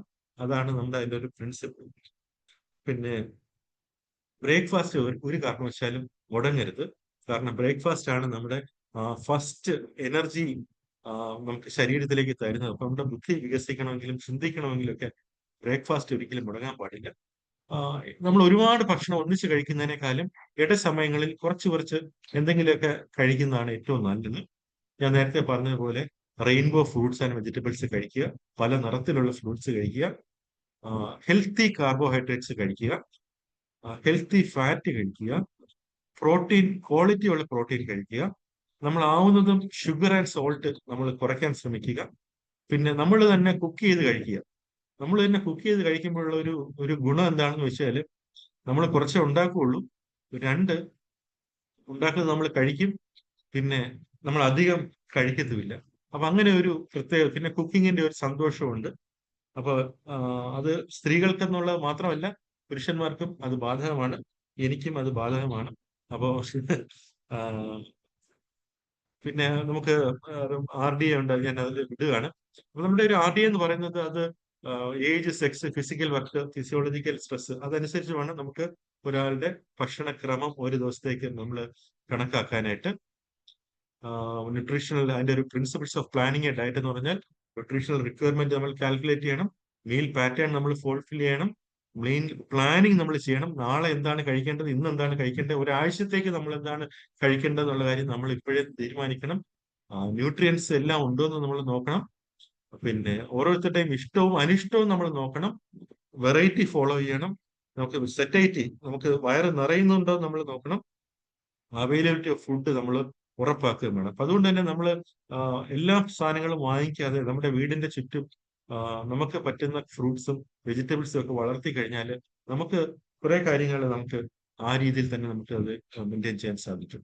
പിന്നെ ജങ്ക് ഫുഡ്സ് ഒഴിവാക്കുക. കാരണം ജങ്ക് ഫുഡിന്റെ അകത്ത് വൈറ്റമിൻസ് ഇല്ല, മിനറൽസ് ഇല്ല, അതിനകത്ത് ഹൈ സാച്ചുറേറ്റഡ് ഫാറ്റ് ആണ്. അത് നിങ്ങളുടെ വയറിനെ കുളമാക്കത്തേ ഉള്ളൂ, മറ്റ് അസുഖങ്ങൾ ഉണ്ടാക്കും. പലതിനകത്തും കാർസിനോജനിക് ആയിട്ടുള്ള ക്യാൻസർ ഉണ്ടാക്കാൻ സാധ്യതയുള്ള സബ്സ്റ്റൻസും അടങ്ങിയിരിപ്പുണ്ട്. അപ്പൊ അതുകൊണ്ട് ഏറ്റവും നല്ലത് ഒരു ബാലൻസ്ഡ് ഡയറ്റിലേക്ക് പോവുക. ബാലൻസ്ഡ് ഡയറ്റ് നമ്മൾ പറയുമ്പോഴത്തേക്കും അതിൻ്റെ അകത്ത് കാർബോഹൈഡ്രേറ്റ്സ്, ഫാറ്റ്സ്, ഫൈബർ, മിനറൽ, ഇത്രയും കാര്യങ്ങൾ അതിൻ്റെ അകത്ത് ഉണ്ടായിരിക്കണം. പിന്നെ വെള്ളവും ചേർക്കണം, ഫൈബറും കൂടെ അതിൻ്റെ അകത്ത് ചേർത്ത് കഴിഞ്ഞാൽ അത് ഏറ്റവും നല്ല ഡയറ്റായിട്ട് മാറിക്കഴിയും. പിന്നെ ഇതാണ് ഒരു ഹെൽത്തി പ്ലേറ്റ് എന്ന് പറയുന്നത്. നമ്മുടെ ഒരു പ്ലേറ്റിനെ നമ്മൾ എടുത്തു കഴിഞ്ഞാൽ അതിന്റെ കാൽ ഭാഗത്തിൽ മാത്രമേ കാർബോഹൈഡ്രേറ്റ് ആകാവൂ. ബാക്കിയിൽ ഫ്രൂട്ട്സ്, വെജിറ്റബിൾസ് അതിനെ കൊണ്ട് അതിനെ ഒരു കളർഫുൾ ആക്കി മാറ്റുക. നമ്മുടെ കുഴപ്പമെന്ന് വെച്ചാൽ നമ്മുടെ പ്ലേറ്റിന്റെ മുക്കാൽ ഭാഗവും ചോറാണ് നമ്മൾ എടുക്കുന്നത്. തോരൻ എന്നൊക്കെ പറയുന്നത് സൈഡിൽ ഒരു ചെറിയ സ്പൂണിലാണ് നമ്മൾ വെക്കുന്നത്. അത് മാറ്റിയിട്ട് കാൽ ഭാഗം ചോറാക്കുക, ബാക്കിയുള്ള ഭാഗം അവിയൽ, തോരൻ, പിന്നെ ബാക്കി മീൻ കഴിക്കുന്നവർക്ക് മീൻ, അല്ലെങ്കിൽ ബാക്കിയൊക്കെ. അതിനെയാണ് നമ്മളൊരു ഹെൽത്തി പ്ലേറ്റ് എന്ന് നമ്മൾ പറയുന്നത്. പിന്നെ no added salt. No added salt എന്ന് പറയുമ്പോൾ നമുക്ക് തീൻമേശയുടെ പുറത്ത് നമ്മൾ ഉപ്പ് വയ്ക്കാൻ പാടില്ല. ചോറ് ഉണ്ടാക്കുമ്പോൾ നമ്മൾ ഉപ്പ് ഇടാൻ പാടില്ല. നമുക്ക് അച്ചാറ്, പപ്പടം, ഉണക്കമീൻ ഇതുപോലെയൊക്കെയുള്ള സാധനങ്ങൾ ഒഴിവാക്കുക. സ്റ്റീംഡ് ആൻഡ് ബോയിൽഡ് ഫുഡാണ് ഏറ്റവും നല്ലത്. Less oil and different oil, അതൊരു പ്രധാനപ്പെട്ട പ്രിൻസിപ്പിൾ ആണ്. ഒരു 5 പേര് അടങ്ങുന്ന ഒരു ഫാമിലിയിൽ ഒരു മാസം 500 ഗ്രാം വെളിച്ചെണ്ണ മാത്രമേ ഉപയോഗിക്കാവെന്നാണ് പറയുന്നത്. പക്ഷെ നമ്മുടെ വീട്ടിലൊക്കെ നമ്മൾ ഒരു 2 ദിവസം കൊണ്ട് നമ്മളൊരു 500 ഗ്രാം വെളിച്ചെണ്ണ തീർക്കുന്ന ആൾക്കാരാണ്. അപ്പോ അത് പക്ഷെ നമുക്ക് ഗ്രാം നമുക്ക് കൂട്ടുണ്ടെങ്കിൽ പോലും ഏത് എണ്ണയാണ് നല്ലതെന്ന് ചോദിച്ചു കഴിഞ്ഞാൽ ഞാൻ നേരത്തെ പറഞ്ഞു ബ്രാൻ ഓയില്, ഒലിവ് ഓയിലൊക്കെയാണ് നല്ലത്. പക്ഷെ എല്ലാ ഓയിലിലും കുഴപ്പങ്ങളുണ്ട്, നല്ലതുകൊണ്ട് ചീത്തയുണ്ട്. അതുകൊണ്ട് തന്നെ less oil and different types of oil നമ്മൾ കഴിക്കാൻ ശീലിക്കുക. ട്രാൻസ് ഫാറ്റ്, ഡാൽഡ പോലെയുള്ള സാധനങ്ങൾ മാക്സിമം, കാരണം ഏറ്റവും കൂടുതൽ ഹാർട്ടിനെ അഫക്ട് ചെയ്യുന്ന ഒരു സാധനമാണ് ട്രാൻസ് ഫാറ്റ്. പിന്നെ കൊളസ്ട്രോൾ കൂടുതൽ വരാനുള്ള ഡയറ്റ് എന്ന് പറഞ്ഞാൽ animal fat, cheese, fish, shrimp. നമ്മൾ മീറ്റ് കഴിക്കുകയാണെങ്കിൽ തന്നെ വലിയ മീറ്റ് കഴിച്ചു കഴിഞ്ഞാൽ അതിൻ്റെ അകത്ത് കൊളസ്ട്രോളിന്റെ അളവ് വളരെ കൂടുതലാണ്. കൊളസ്ട്രോൾ കുറവാക്കാനുള്ള ഏറ്റവും നല്ല മാർഗം ഒലിവ് ഓയിലൊക്കെ കഴിക്കുക. അതുപോലെ തന്നെ മീറ്റും മയോണീസും ഒക്കെ നമ്മൾ കുറയ്ക്കുക. ഭക്ഷണം കഴിക്കുന്നതിന് ഒരു ടിപ്പാണ്, ഒരു 10 മിനിറ്റ് മുമ്പ് കുറച്ച് നട്ട്സ് എടുത്ത് കഴിക്കുക. ഒരു പിടി നട്ട്സ് എടുത്ത് കഴിക്കുക. കാരണം എന്താണെന്ന് ചോദിച്ചു കഴിഞ്ഞാൽ നമുക്ക് രണ്ട് രീതിയിലാണ് നമ്മുടെ ശരീരത്തിൽ കൊളസ്ട്രോൾ ഉണ്ടാവുന്നത്. അതായത് ഒന്ന് നമ്മൾ കഴിക്കുന്ന കൊളസ്ട്രോളും ഫാറ്റും, രണ്ടാമത് നമ്മുടെ ലിവറിൽ നിന്നും നമുക്ക് കൊളസ്ട്രോൾ ഉണ്ടാവും. ലിവർ എപ്പോഴാണ് കൊളസ്ട്രോൾ ഉണ്ടാക്കുന്നത് ചോദിച്ചു കഴിഞ്ഞാൽ നമ്മുടെ ഭക്ഷണത്തിലെ ഫാറ്റ് ഇല്ലാതെ വരുമ്പോഴാണ് ലിവറിന്റെ പ്രൊഡക്ഷൻ വരുന്നത്. അപ്പൊ നമ്മൾ ഭക്ഷണത്തിന് മുമ്പ് ഒന്ന് രണ്ട് നട്ട്സ്, ഒരു പിഞ്ച് നട്ട്സ് എടുത്ത് കഴിച്ചു കഴിഞ്ഞാൽ അത് ലിവറിനെ നമ്മൾ പറ്റിക്കുകയാണ്. അത് ഫൈറ്റോസ്റ്റിറോൾ ആയിട്ടാണ് അത് താഴേക്ക് പോകുന്നത്. അപ്പൊ ഈ ഫൈറ്റോസ്റ്റിറോൾ താഴേക്ക് ചെല്ലുമ്പോഴത്തേക്കും ലിവർ ഐഡന്റിഫൈ ചെയ്യും ഇന്നത്തേക്കുള്ള കൊളസ്ട്രോൾ കിട്ടിക്കഴിഞ്ഞു. അപ്പൊ ലിവറിന്റെ അന്നത്തെ പ്രൊഡക്ഷൻ നിൽക്കും. അങ്ങനെ നമുക്ക് കൊളസ്ട്രോൾ കുറയ്ക്കാൻ സാധിക്കും. അതുകൊണ്ട് എല്ലാ ഹെവി മീലിന് മുമ്പായിട്ട് നമ്മൾ ഒരു പിഞ്ച് നട്ട്സ്, ഏത് ടൈപ്പ് നട്ടാണെങ്കിലും കുഴപ്പമില്ല, അത് വളരെ നല്ലതാണ്. അതുപോലെ തന്നെ ഡയബറ്റീസ് ഉണ്ടാക്കുന്ന ഫുഡ് നമുക്ക് എല്ലാവർക്കും അറിയാവുന്ന കാര്യമാണ്, ഞാൻ ഇനി അതിൻ്റെ അകത്തോട്ട് പറയുന്നില്ല. Diabetes diet. പിന്നെ ഇതിന്റെ ഒരു ഇൻട്രോയിൽ പറഞ്ഞിരുന്ന കാര്യമാണ്, ഒരു പെറോട്ടയുടെ ഒരു മാഡം പറയുന്നുണ്ടായിരുന്നു. ഞാൻ അതുകൊണ്ടാണ് പെറോട്ടയുടെ ഒരു പാഠത്തിന്റെ അകത്ത് മനഃപൂർവ്വം ഇട്ടത്. അപ്പൊ ഈ പെറോട്ട ഉണ്ടാക്കുന്നത് നമുക്കറിയാലോ, മൈദ. 3 വൈറ്റ് പോയിസൺ ആണ് നമ്മുടെ നാട്ടിലുള്ളത്. 1 മൈദ, 2 ഷുഗർ, 3 സോൾട്ട്. അപ്പൊ ഈ മൈദ പല സ്ഥലങ്ങളിലും പശ ഉണ്ടാക്കാൻ മാത്രമാണ് ഉപയോഗിക്കുന്നത്, ഇൻഡസ്ട്രിയൽ പർപ്പസിന് മാത്രമേ ഉപയോഗിക്കാറുള്ളൂ. നമ്മുടെ കേരളത്തിലാണ് മൈദ ഇത്രയേറെ ഉപയോഗിക്കുന്ന ഒരു സ്ഥലം. അപ്പൊ അതിനകത്ത് റിഫൈൻഡ് കാർബോഹൈഡ്രേറ്റ് മൈദയാണ് ഏറ്റവും കൂടുതൽ. അതിൻ്റെ അകത്ത് അത് കുഴയ്ക്കണമെങ്കിൽ അത് വെള്ളത്തിൽ കുഴയത്തില്ല, വെള്ളത്തിൽ കുഴച്ച് പശയായിപ്പോ. അതുകൊണ്ട് തന്നെ എണ്ണയ്ക്കകത്തിട്ടാണ് അത് കുഴയ്ക്കുന്നത്. അത് കുഴച്ചിട്ട് അത് കുറച്ചുകൂടെ മയം വരാൻ വേണ്ടി അതിൻ്റെ അകത്ത് ചേർക്കാവുന്നത് എന്തൊക്കെ ഉണ്ടോ അതെല്ലാം ചേർക്കാറുണ്ട്. മുട്ടയടിച്ച് പല കാര്യങ്ങൾ ചേർക്കും. ഹൈ കലോറിയാണ്, പക്ഷെ അതിൻ്റെ അകത്ത് 0 ഫൈബർ ആണ്. ഇന്ന് കേരളത്തിലെ ആൾക്കാർക്ക് ഈ ക്യാൻസേഴ്സ് ഉണ്ടാകാനുള്ള ഒരു പ്രധാനപ്പെട്ട കാരണങ്ങളിൽ ഒന്ന് ഈ പൊറോട്ടയാണെന്ന് പറയുന്നതിൽ നിസ്സംശയം പറയാൻ സാധിക്കും. 0 ന്യൂട്രിയൻസ് ആണ്, ഇന്നത്തെ ഒരു ന്യൂട്രിയന്റും ഇല്ല. High chance of obesity, diabetics and other chronic diseases. അപ്പൊ അതുകൊണ്ട് തന്നെ പൊറോട്ടയുടെ ഉപയോഗം നമ്മൾ വളരെ റെസ്ട്രിക്ട് ചെയ്യേണ്ടിയിരിക്കുന്നു. അല്ലെങ്കിൽ നമ്മൾ വീറ്റ് പൊറോട്ടയോ അല്ലെങ്കിൽ നമ്മൾ ഉണ്ടാക്കുമ്പോൾ നമ്മൾ തന്നെ വീട്ടിൽ വെച്ച് ചെയ്യുകയാണെങ്കിൽ നമുക്ക് ഓയിലൊക്കെ നമുക്ക് റെസ്ട്രിക്ട് ചെയ്യാൻ സാധിക്കും. അതുപോലെ തന്നെ നമ്മുടെ മലയാളിയുടെ മറ്റൊരു ശീലമാണ് ചായയും കടിയും. ഇത് നമ്മൾ പണ്ടൊക്കെ ആണെങ്കിൽ നമ്മുടെ നാട്ടിലൂടെ പോയി കഴിഞ്ഞാൽ പിന്നെ സൈക്കിൾ വാടകയ്ക്ക് കൊടുക്കുന്ന സ്ഥലങ്ങളൊക്കെ ആയിരുന്നു കൂടുതലുണ്ട്. ഇപ്പൊ നമുക്ക് ഏറ്റവും കൂടുതലുള്ളത് തട്ടുകടകളാണ്. നമ്മൾ കാസർഗോഡ് തൊട്ട് തിരുവനന്തപുരം വരെ യാത്ര ചെയ്താൽ റോഡിന്റെ 2 സൈഡിലും തട്ടുകടയാണ്. എല്ലാവരുടെയും ഒരുപോലെ ആൾക്കാർ ഇന്ന് കഴിക്കുകയും ചെയ്യുന്ന കാണാം. അതിനോടൊപ്പം സ്പ്രൗട്ട് ചെയ്ത് വരുന്ന മറ്റൊരു ബിസിനസ്സാണ് മെഡിക്കൽ സ്റ്റോർ. അപ്പൊ നമുക്ക് ഇത് രണ്ടും റിലേറ്റഡ് ആണ്. അപ്പൊ എക്സസ് ഓയിലാണ് നമ്മുടെ ഈ ചായ വട കോമ്പിനേഷനകത്ത് നമുക്ക് വരുന്നത്. ഹൈ കലോറിയാണ്, അഡിറ്റീവ് സബ്സ്റ്റൻസ്. നമുക്കിത് കൂടുതൽ കഴിക്കാൻ വേണ്ടി അതിൻ്റെ അകത്ത് കുറെ അജിനോമോട്ടോയും അതുപോലെയൊക്കെയുള്ള സാധനങ്ങൾ ഇതിൻ്റെ അകത്ത് ആഡ് ചെയ്യാറുണ്ട്. ഹൈ കാർബോഹൈഡ്രേറ്റ് ആണ്. പിന്നെ റീയൂസ് ഓഫ് ഓയിൽ. ഈ എണ്ണ തന്നെ പലതവണ ഒരു ദിവസം രാവിലെ ഉപയോഗിക്കുന്ന എണ്ണയായിരിക്കും അവരിപ്പോൾ അടുത്ത ദിവസം ഉപയോഗിക്കുന്നത്. ഇടയ്ക്കിടയ്ക്ക് ചൂടാക്കുമ്പോഴത്തേക്കും ഇതിൻ്റെ അകത്ത് അലനിൻ എന്ന് പറഞ്ഞൊരു കോമ്പൗണ്ട് ഉണ്ടാവാറുണ്ട്. Alanine is one of the most powerful carcinogenic substance ever found. അപ്പൊ അതുകൊണ്ട് തന്നെ റീഹീറ്റിംഗ് ഓഫ് ഓയിൽ വളരെയേറെ ഡിസ്കറേജ് ചെയ്യേണ്ട ഒരു കാര്യമാണ്. ഗ്രിൽഡ് ചിക്കൻ എപ്പോഴും നമ്മൾ പറയുന്ന ഒരു കാര്യമാണ്. നമുക്ക് ഗ്രില്ല് ചെയ്ത ചിക്കൻ കഴിച്ചു കഴിഞ്ഞാൽ കുഴപ്പമില്ല, കാരണം അത് എണ്ണയ്ക്കകത്ത് കിടക്കാറില്ല. പക്ഷെ ശരിയാണ്, കുറച്ച് ആ രീതിയിൽ എണ്ണയിൽ കിടക്കാത്തത് കൊണ്ട് തന്നെ അതിൻ്റെ അകത്ത് കുറച്ച് അഡ്വാൻറ്റേജസ് ഉണ്ട്, പക്ഷെ ഡിസ്അഡ്വാൻറ്റേജസ് ഉണ്ട്. ഒരുപാട് ടെമ്പറേച്ചറിൽ ഈ പ്രോട്ടീൻ ഉരുകുമ്പോഴത്തേക്കും അതിനകത്ത് ഹെട്രോസൈക്ലിക് അമീൻ എന്ന് പറഞ്ഞൊരു കോമ്പൗണ്ട് ഉണ്ടാവും, HCA. ഈ HCA ഈസ് കാർസിനോജനിക്.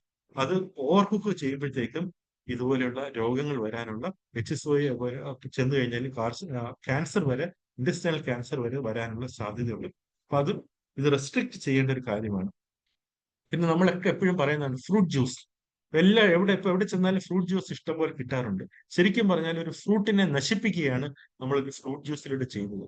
കഴിക്കുകയാണെങ്കിൽ റോ ഫ്രൂട്ട് തന്നെ കഴിക്കുക. കാരണം ഒരു ഫ്രൂട്ടിനെ ഫ്രൂട്ട് ജ്യൂസ് ആക്കുമ്പോഴത്തേക്കും അതിൻ്റെ അകത്തെ ഫൈബർ കംപ്ലീറ്റ് ആയിട്ട് നശിച്ചു. അപ്പൊ അതുകൊണ്ട് തന്നെ അത് ബ്ലഡ് ഷുഗർ അതിൻ്റെ അകത്ത് ആഡ് ചെയ്യാൻ വേണ്ടിയിട്ട് ചിലപ്പോൾ പിന്നെ അതിന്റെ ചവർപ്പ് മാറ്റാൻ വേണ്ടിയിട്ട് ഷുഗർ ആഡ് ചെയ്യാറുണ്ട്. പിന്നെ നമുക്ക് ഒന്ന് രണ്ട് ഗ്ലാസ് കുടിച്ചാലേ നമുക്ക് വയറ് നിറയുള്ളൂ. അതേസമയം പഴങ്ങളാകുമ്പോഴത്തേക്കും അതിന്റെ ഫ്ലഷ് എല്ലാം കൂടെ ചെല്ലുമ്പോഴത്തേക്കും നമുക്ക് വയറ് നിറയും. ന്യൂട്രിയന്റ് ഇംബാലൻസ്, ചിലര് ഒരു ദിവസത്തെ രാവിലത്തെ ഭക്ഷണം എന്ന് പറയുന്നത് ഒരു ഫ്രൂട്ട് ജ്യൂസ് മാത്രമാണ്. അങ്ങനെ വരുമ്പോഴത്തേക്കും ന്യൂട്രിയന്റ് ഡെഫിഷ്യൻസി വരാനുള്ള സാധ്യതയുണ്ട്.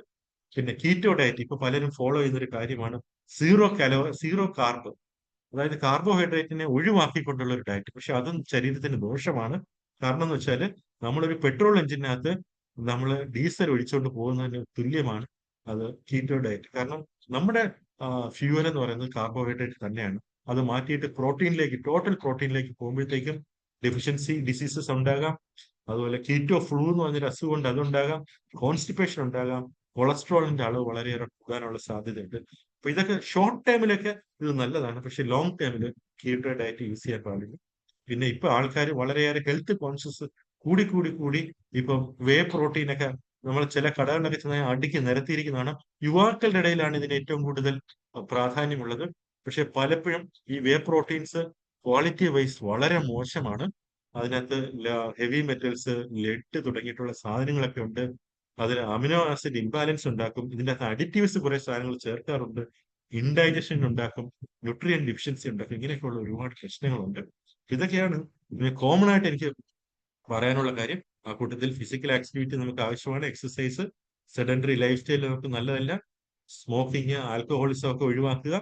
ഇടയ്ക്കിടയ്ക്ക് പിന്നെ നമ്മുടെ ഒബിസിറ്റി ചെക്ക് ചെയ്യുക, ബോഡി വെയിറ്റ് നോക്കുക, ബ്ലഡ് ഷുഗർ നോക്കുക, ബ്ലഡ് പ്രഷർ നോക്കുക, ഹെൽത്തി ലിവിങ് നമ്മൾ അറ്റൈൻ ചെയ്യുക. നമ്മളെപ്പോഴും ഹാപ്പി ആയിട്ടിരിക്കുക, ഫ്രണ്ട്സിന്റെ കൂടെ ഇരിക്കുക, മെഡിറ്റേഷൻ ചെയ്യുക. ഇതിലൂടെയൊക്കെ നമുക്ക് നല്ലൊരു ആരോഗ്യമുള്ള ശരീരത്തിനെ നമുക്ക് മെയിൻറ്റെയിൻ ചെയ്തെടുക്കാൻ സാധിക്കുന്നതാണ്. അപ്പോൾ താങ്ക് യു വെരി മച്ച്. കാരണം ഞാൻ സമയം എക്സീഡ് ചെയ്തെന്ന് എനിക്കറിയാം. പക്ഷെ എങ്കിലും പറയേണ്ട കാര്യങ്ങൾ പറഞ്ഞു തന്നെ പോകണമെന്നുള്ളൊരു തോന്നലുണ്ടായിരുന്നാണ് ഞാനത് അത്രയും ഡീറ്റെയിൽ ആയിട്ട് പറഞ്ഞു. So thank you for A healthy listening. Thank you. Thank you sir. എനിക്ക് ഒരു സംശയമാണ് പ്രധാനമായിട്ടുള്ളത്. ഒരു സർക്കാർ ഉദ്യോഗസ്ഥന് കേരളത്തിന്റെ ദേശീയ ഭക്ഷണങ്ങളായ പരിപ്പ് വട, ചായ, പൊറോട്ട ഒക്കെ മൊത്തത്തിൽ നിഷേധിക്കാൻ പറ്റുമോ എന്നുള്ളതാണ് എന്റെ ആദ്യത്തെ സംശയം. അതിൽ നമുക്ക് ഒന്നും ഈ പറഞ്ഞ ഒരു കാര്യവും നമ്മൾ നിഷേധിക്കേണ്ട പ്രശ്നമില്ല. റെസ്ട്രിക്ഷൻ, നമുക്ക് ചില ഭക്ഷണങ്ങൾ നമുക്ക് റെസ്ട്രിക്ട് ചെയ്യാം, ചില ഭക്ഷണങ്ങൾ നമുക്ക് അവോയ്ഡ് ചെയ്യാം, ചില അത് നമുക്ക് പിന്നെ ഒരു മീഡിയം യൂസേജ് നമുക്ക് ഉപയോഗിക്കാം. അത് നമ്മുടെ ഒരു ഡിസ്ക്രിപ്ഷനാണ്. ഒരു സാധനവും നമുക്ക് റെസ്ട്രിക്ട് ചെയ്യേണ്ട ആവശ്യം. കാരണം നമ്മൾ മനുഷ്യരെന്ന് പറയുമ്പോഴത്തേക്കും ഭക്ഷണം നമ്മൾക്ക് ആവശ്യമാണ്. എല്ലാ ടേസ്റ്റുകളും നമ്മൾ അറിഞ്ഞിരിക്കണം. അപ്പൊ നമുക്ക് once in a while parotta കഴിച്ചെന്ന് വെച്ച് it's not an issue. Once in a while ചായയും വടയും കഴിച്ചെന്ന് വെച്ചാൽ ഇറ്റ്സ് നോട്ട് ആൻ ഇഷ്യൂ. പക്ഷെ ഇതൊക്കെ ശീലമായി മാറുമ്പോഴാണ് നമുക്കിത് നമ്മുടെ ശരീരത്തിനെ ഇതൊക്കെ അഫക്ട് ചെയ്യുന്നത്. Very very true, very true.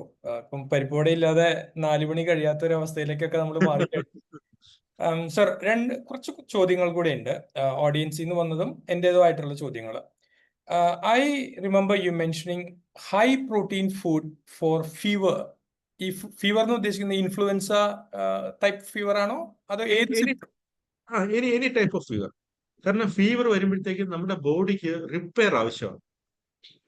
അപ്പൊ പ്രോട്ടീന്റെ ഏറ്റവും ഒരു പ്രധാനപ്പെട്ട ഒരു ജോലി എന്ന് പറഞ്ഞാൽ റിപ്പയർ മെക്കാനിസമാണ്. നമ്മുടെ ഇമ്മ്യൂണിറ്റി സൈക്കിളിനെയും അത് പ്രധാനമായിട്ടും ബാധിക്കാറുണ്ട്.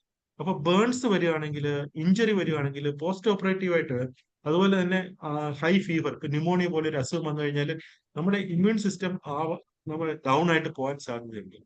അതുപോലെ തന്നെ ഒരു ചെറിയ വൈറൽ ഫീവർ ഒന്നുമല്ല, പക്ഷെ ഒരു ക്രോണിക് ആയിട്ട് നിൽക്കുന്ന ഒരു അസുഖം വന്നു കഴിഞ്ഞാൽ നമുക്ക് നമ്മുടെ ഇമ്മ്യൂൺ സിസ്റ്റം താഴേക്ക് പോകാറുണ്ട്.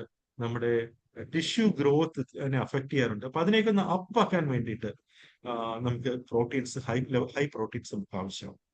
അപ്പം ഈ കഞ്ഞി കുടിച്ച് ലൈറ്റ് ആയിട്ട് ഭക്ഷണം കഴിക്കുന്നത് അല്ല പല കഞ്ഞി നല്ലത് എവിടെയാണെന്ന് വെച്ച് കഴിഞ്ഞാൽ ഡൈജഷനെ സംബന്ധിച്ചിടത്തോളം കഞ്ഞി കുറച്ചും കൂടി നല്ലതാണ്. റീഹൈഡ്രേഷനും കഞ്ഞി വളരെ നല്ലതാണ്. അപ്പൊ ഈ നമുക്ക് ഫീവർ വരുമ്പോഴത്തേക്ക് നമുക്ക് ഉണ്ടാകുന്ന ഏറ്റവും വലിയൊരു പ്രശ്നമാണ് നമുക്ക് ഡീഹൈഡ്രേഷൻ ഉണ്ടാവുന്നത്. അപ്പൊ അതിനെ നമുക്ക് വെള്ളം കുടിക്കുമ്പോഴത്തേക്കും നമുക്ക് കഞ്ഞിയും വെള്ളം കൂടെ ആകുമ്പോഴത്തേക്കും നമുക്ക് റീഹൈഡ്രേറ്റ് ചെയ്യാൻ നല്ലതാണ്. പക്ഷെ അതിനോടൊപ്പം തന്നെ നമ്മൾ പ്രോട്ടീൻസ് കൂടെ കഴിക്കേണ്ടി വരും. കൺവെൻഷണൽ വിസ്ഡത്തില് കഞ്ഞിയാണല്ലോ നമ്മള് ലൈറ്റ് ആയിട്ട് കഴിക്കുക എന്ന് പറയുന്നതിന്റെ കാരണം. ഇനി I have another doubt about saturated and unsaturated fats. I understand that. അതില് പോളി മോണോ അൺസാച്ചുറേറ്റഡ് ഫാറ്റ്സിന് പ്രിഫറൻസ് ഉണ്ട്. But what is the impact? ഇപ്പൊ സാച്ചുറേറ്റഡ് ഫാറ്റിന്റെ ഇമ്പാക്റ്റും അൺസാച്ചുറേറ്റഡ് ഫാറ്റിന്റെയും എന്താ വ്യത്യാസം impact on human body? Saturated fat എന്ന് പറഞ്ഞാൽ അതിന്റെ ലൂപ്പ് ക്ലോസ്ഡ് ആണ്. നമ്മൾ അതിന്റെ പോളിമർ സ്ട്രക്ചർ നോക്കുമ്പോഴത്തേക്കും അതിന്റെ ലൂപ്പ് ക്ലോസ്ഡ് ആണ്. അതിനെ നമ്മുടെ ശരീരത്തിൽ നിന്നും ഡൈജസ്റ്റ് ചെയ്ത് പുറത്ത് കളയാൻ, അതിനെ മെറ്റബോളിക്കലി അതിനെ പുറത്ത് കളയാനായിട്ട് വളരെ ബുദ്ധിമുട്ടാണ്. അതേസമയം അൺസാച്ചുറേറ്റഡ് ഫാറ്റ് എന്ന് പറയുമ്പോഴത്തേക്കും മറ്റു കോമ്പൗണ്ട്സുമായിട്ട് ചേർന്നുകൊണ്ട് മറ്റൊരു ബൈ പ്രോഡക്റ്റ് ആയി മാറിക്കൊണ്ട് നമ്മുടെ ശരീരത്തിൽ നിന്നും അതിനെ പുറന്തള്ളാനായിട്ട് എളുപ്പമാണ്.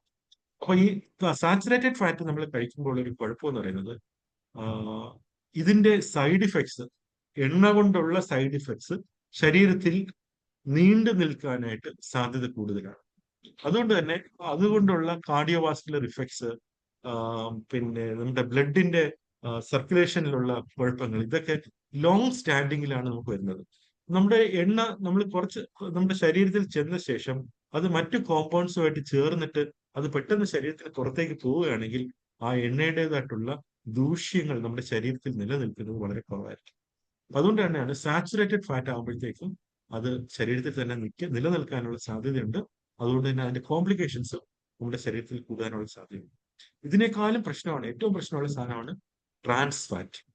ട്രാൻസ് ഫാറ്റ് എന്ന് പറയുമ്പോഴത്തേക്കും നമുക്ക് ഈ ഫാറ്റ് രണ്ട് ഫോമും ഉണ്ട്, സിസ് ഫോമും ഉണ്ട്, ട്രാൻസ് ഫോമും ഉണ്ട്.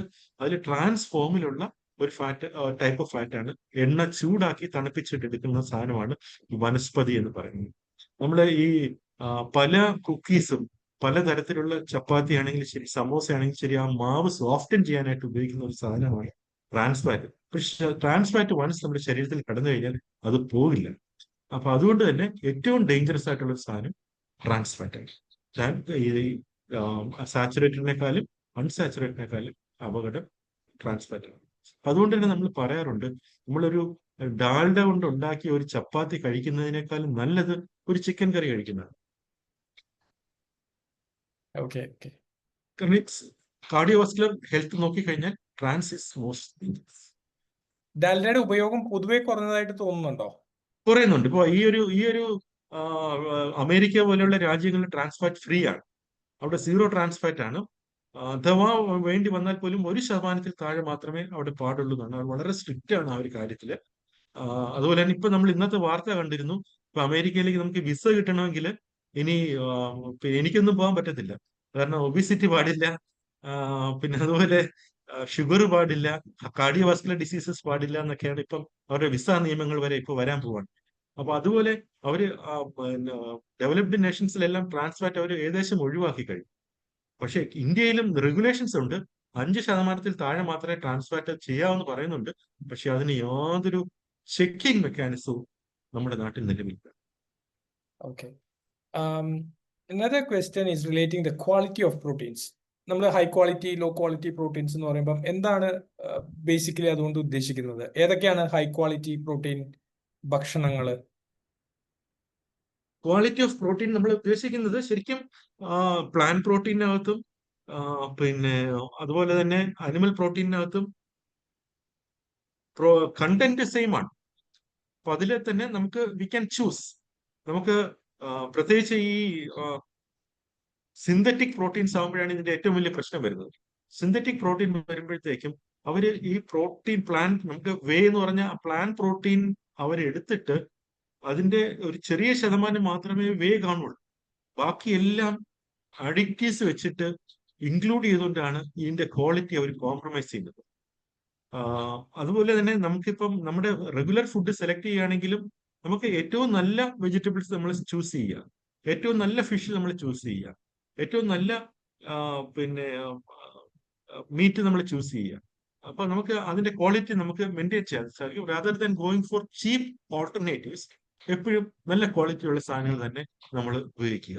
ഈ ചീപ്പ് ഓൾട്ടർനേറ്റീവ്സിലേക്ക് പോകുമ്പോഴത്തേക്കും ഒരു പ്രശ്നം വെച്ചാൽ, ഒന്ന് പ്രോട്ടീന്റെ ക്വാളിറ്റി കുറവായിരിക്കും, രണ്ട് അതുകൊണ്ടുള്ള മറ്റ് സൈഡ് ഇഫക്ട്സും മറ്റ് പിന്നെ ഇതിലെ കോംപ്ലിക്കേഷൻസും അസുഖങ്ങളും ഒക്കെ ഇതിന്റെ കൂടെ തന്നെ അറ്റാച്ച്ഡ് ആണ്.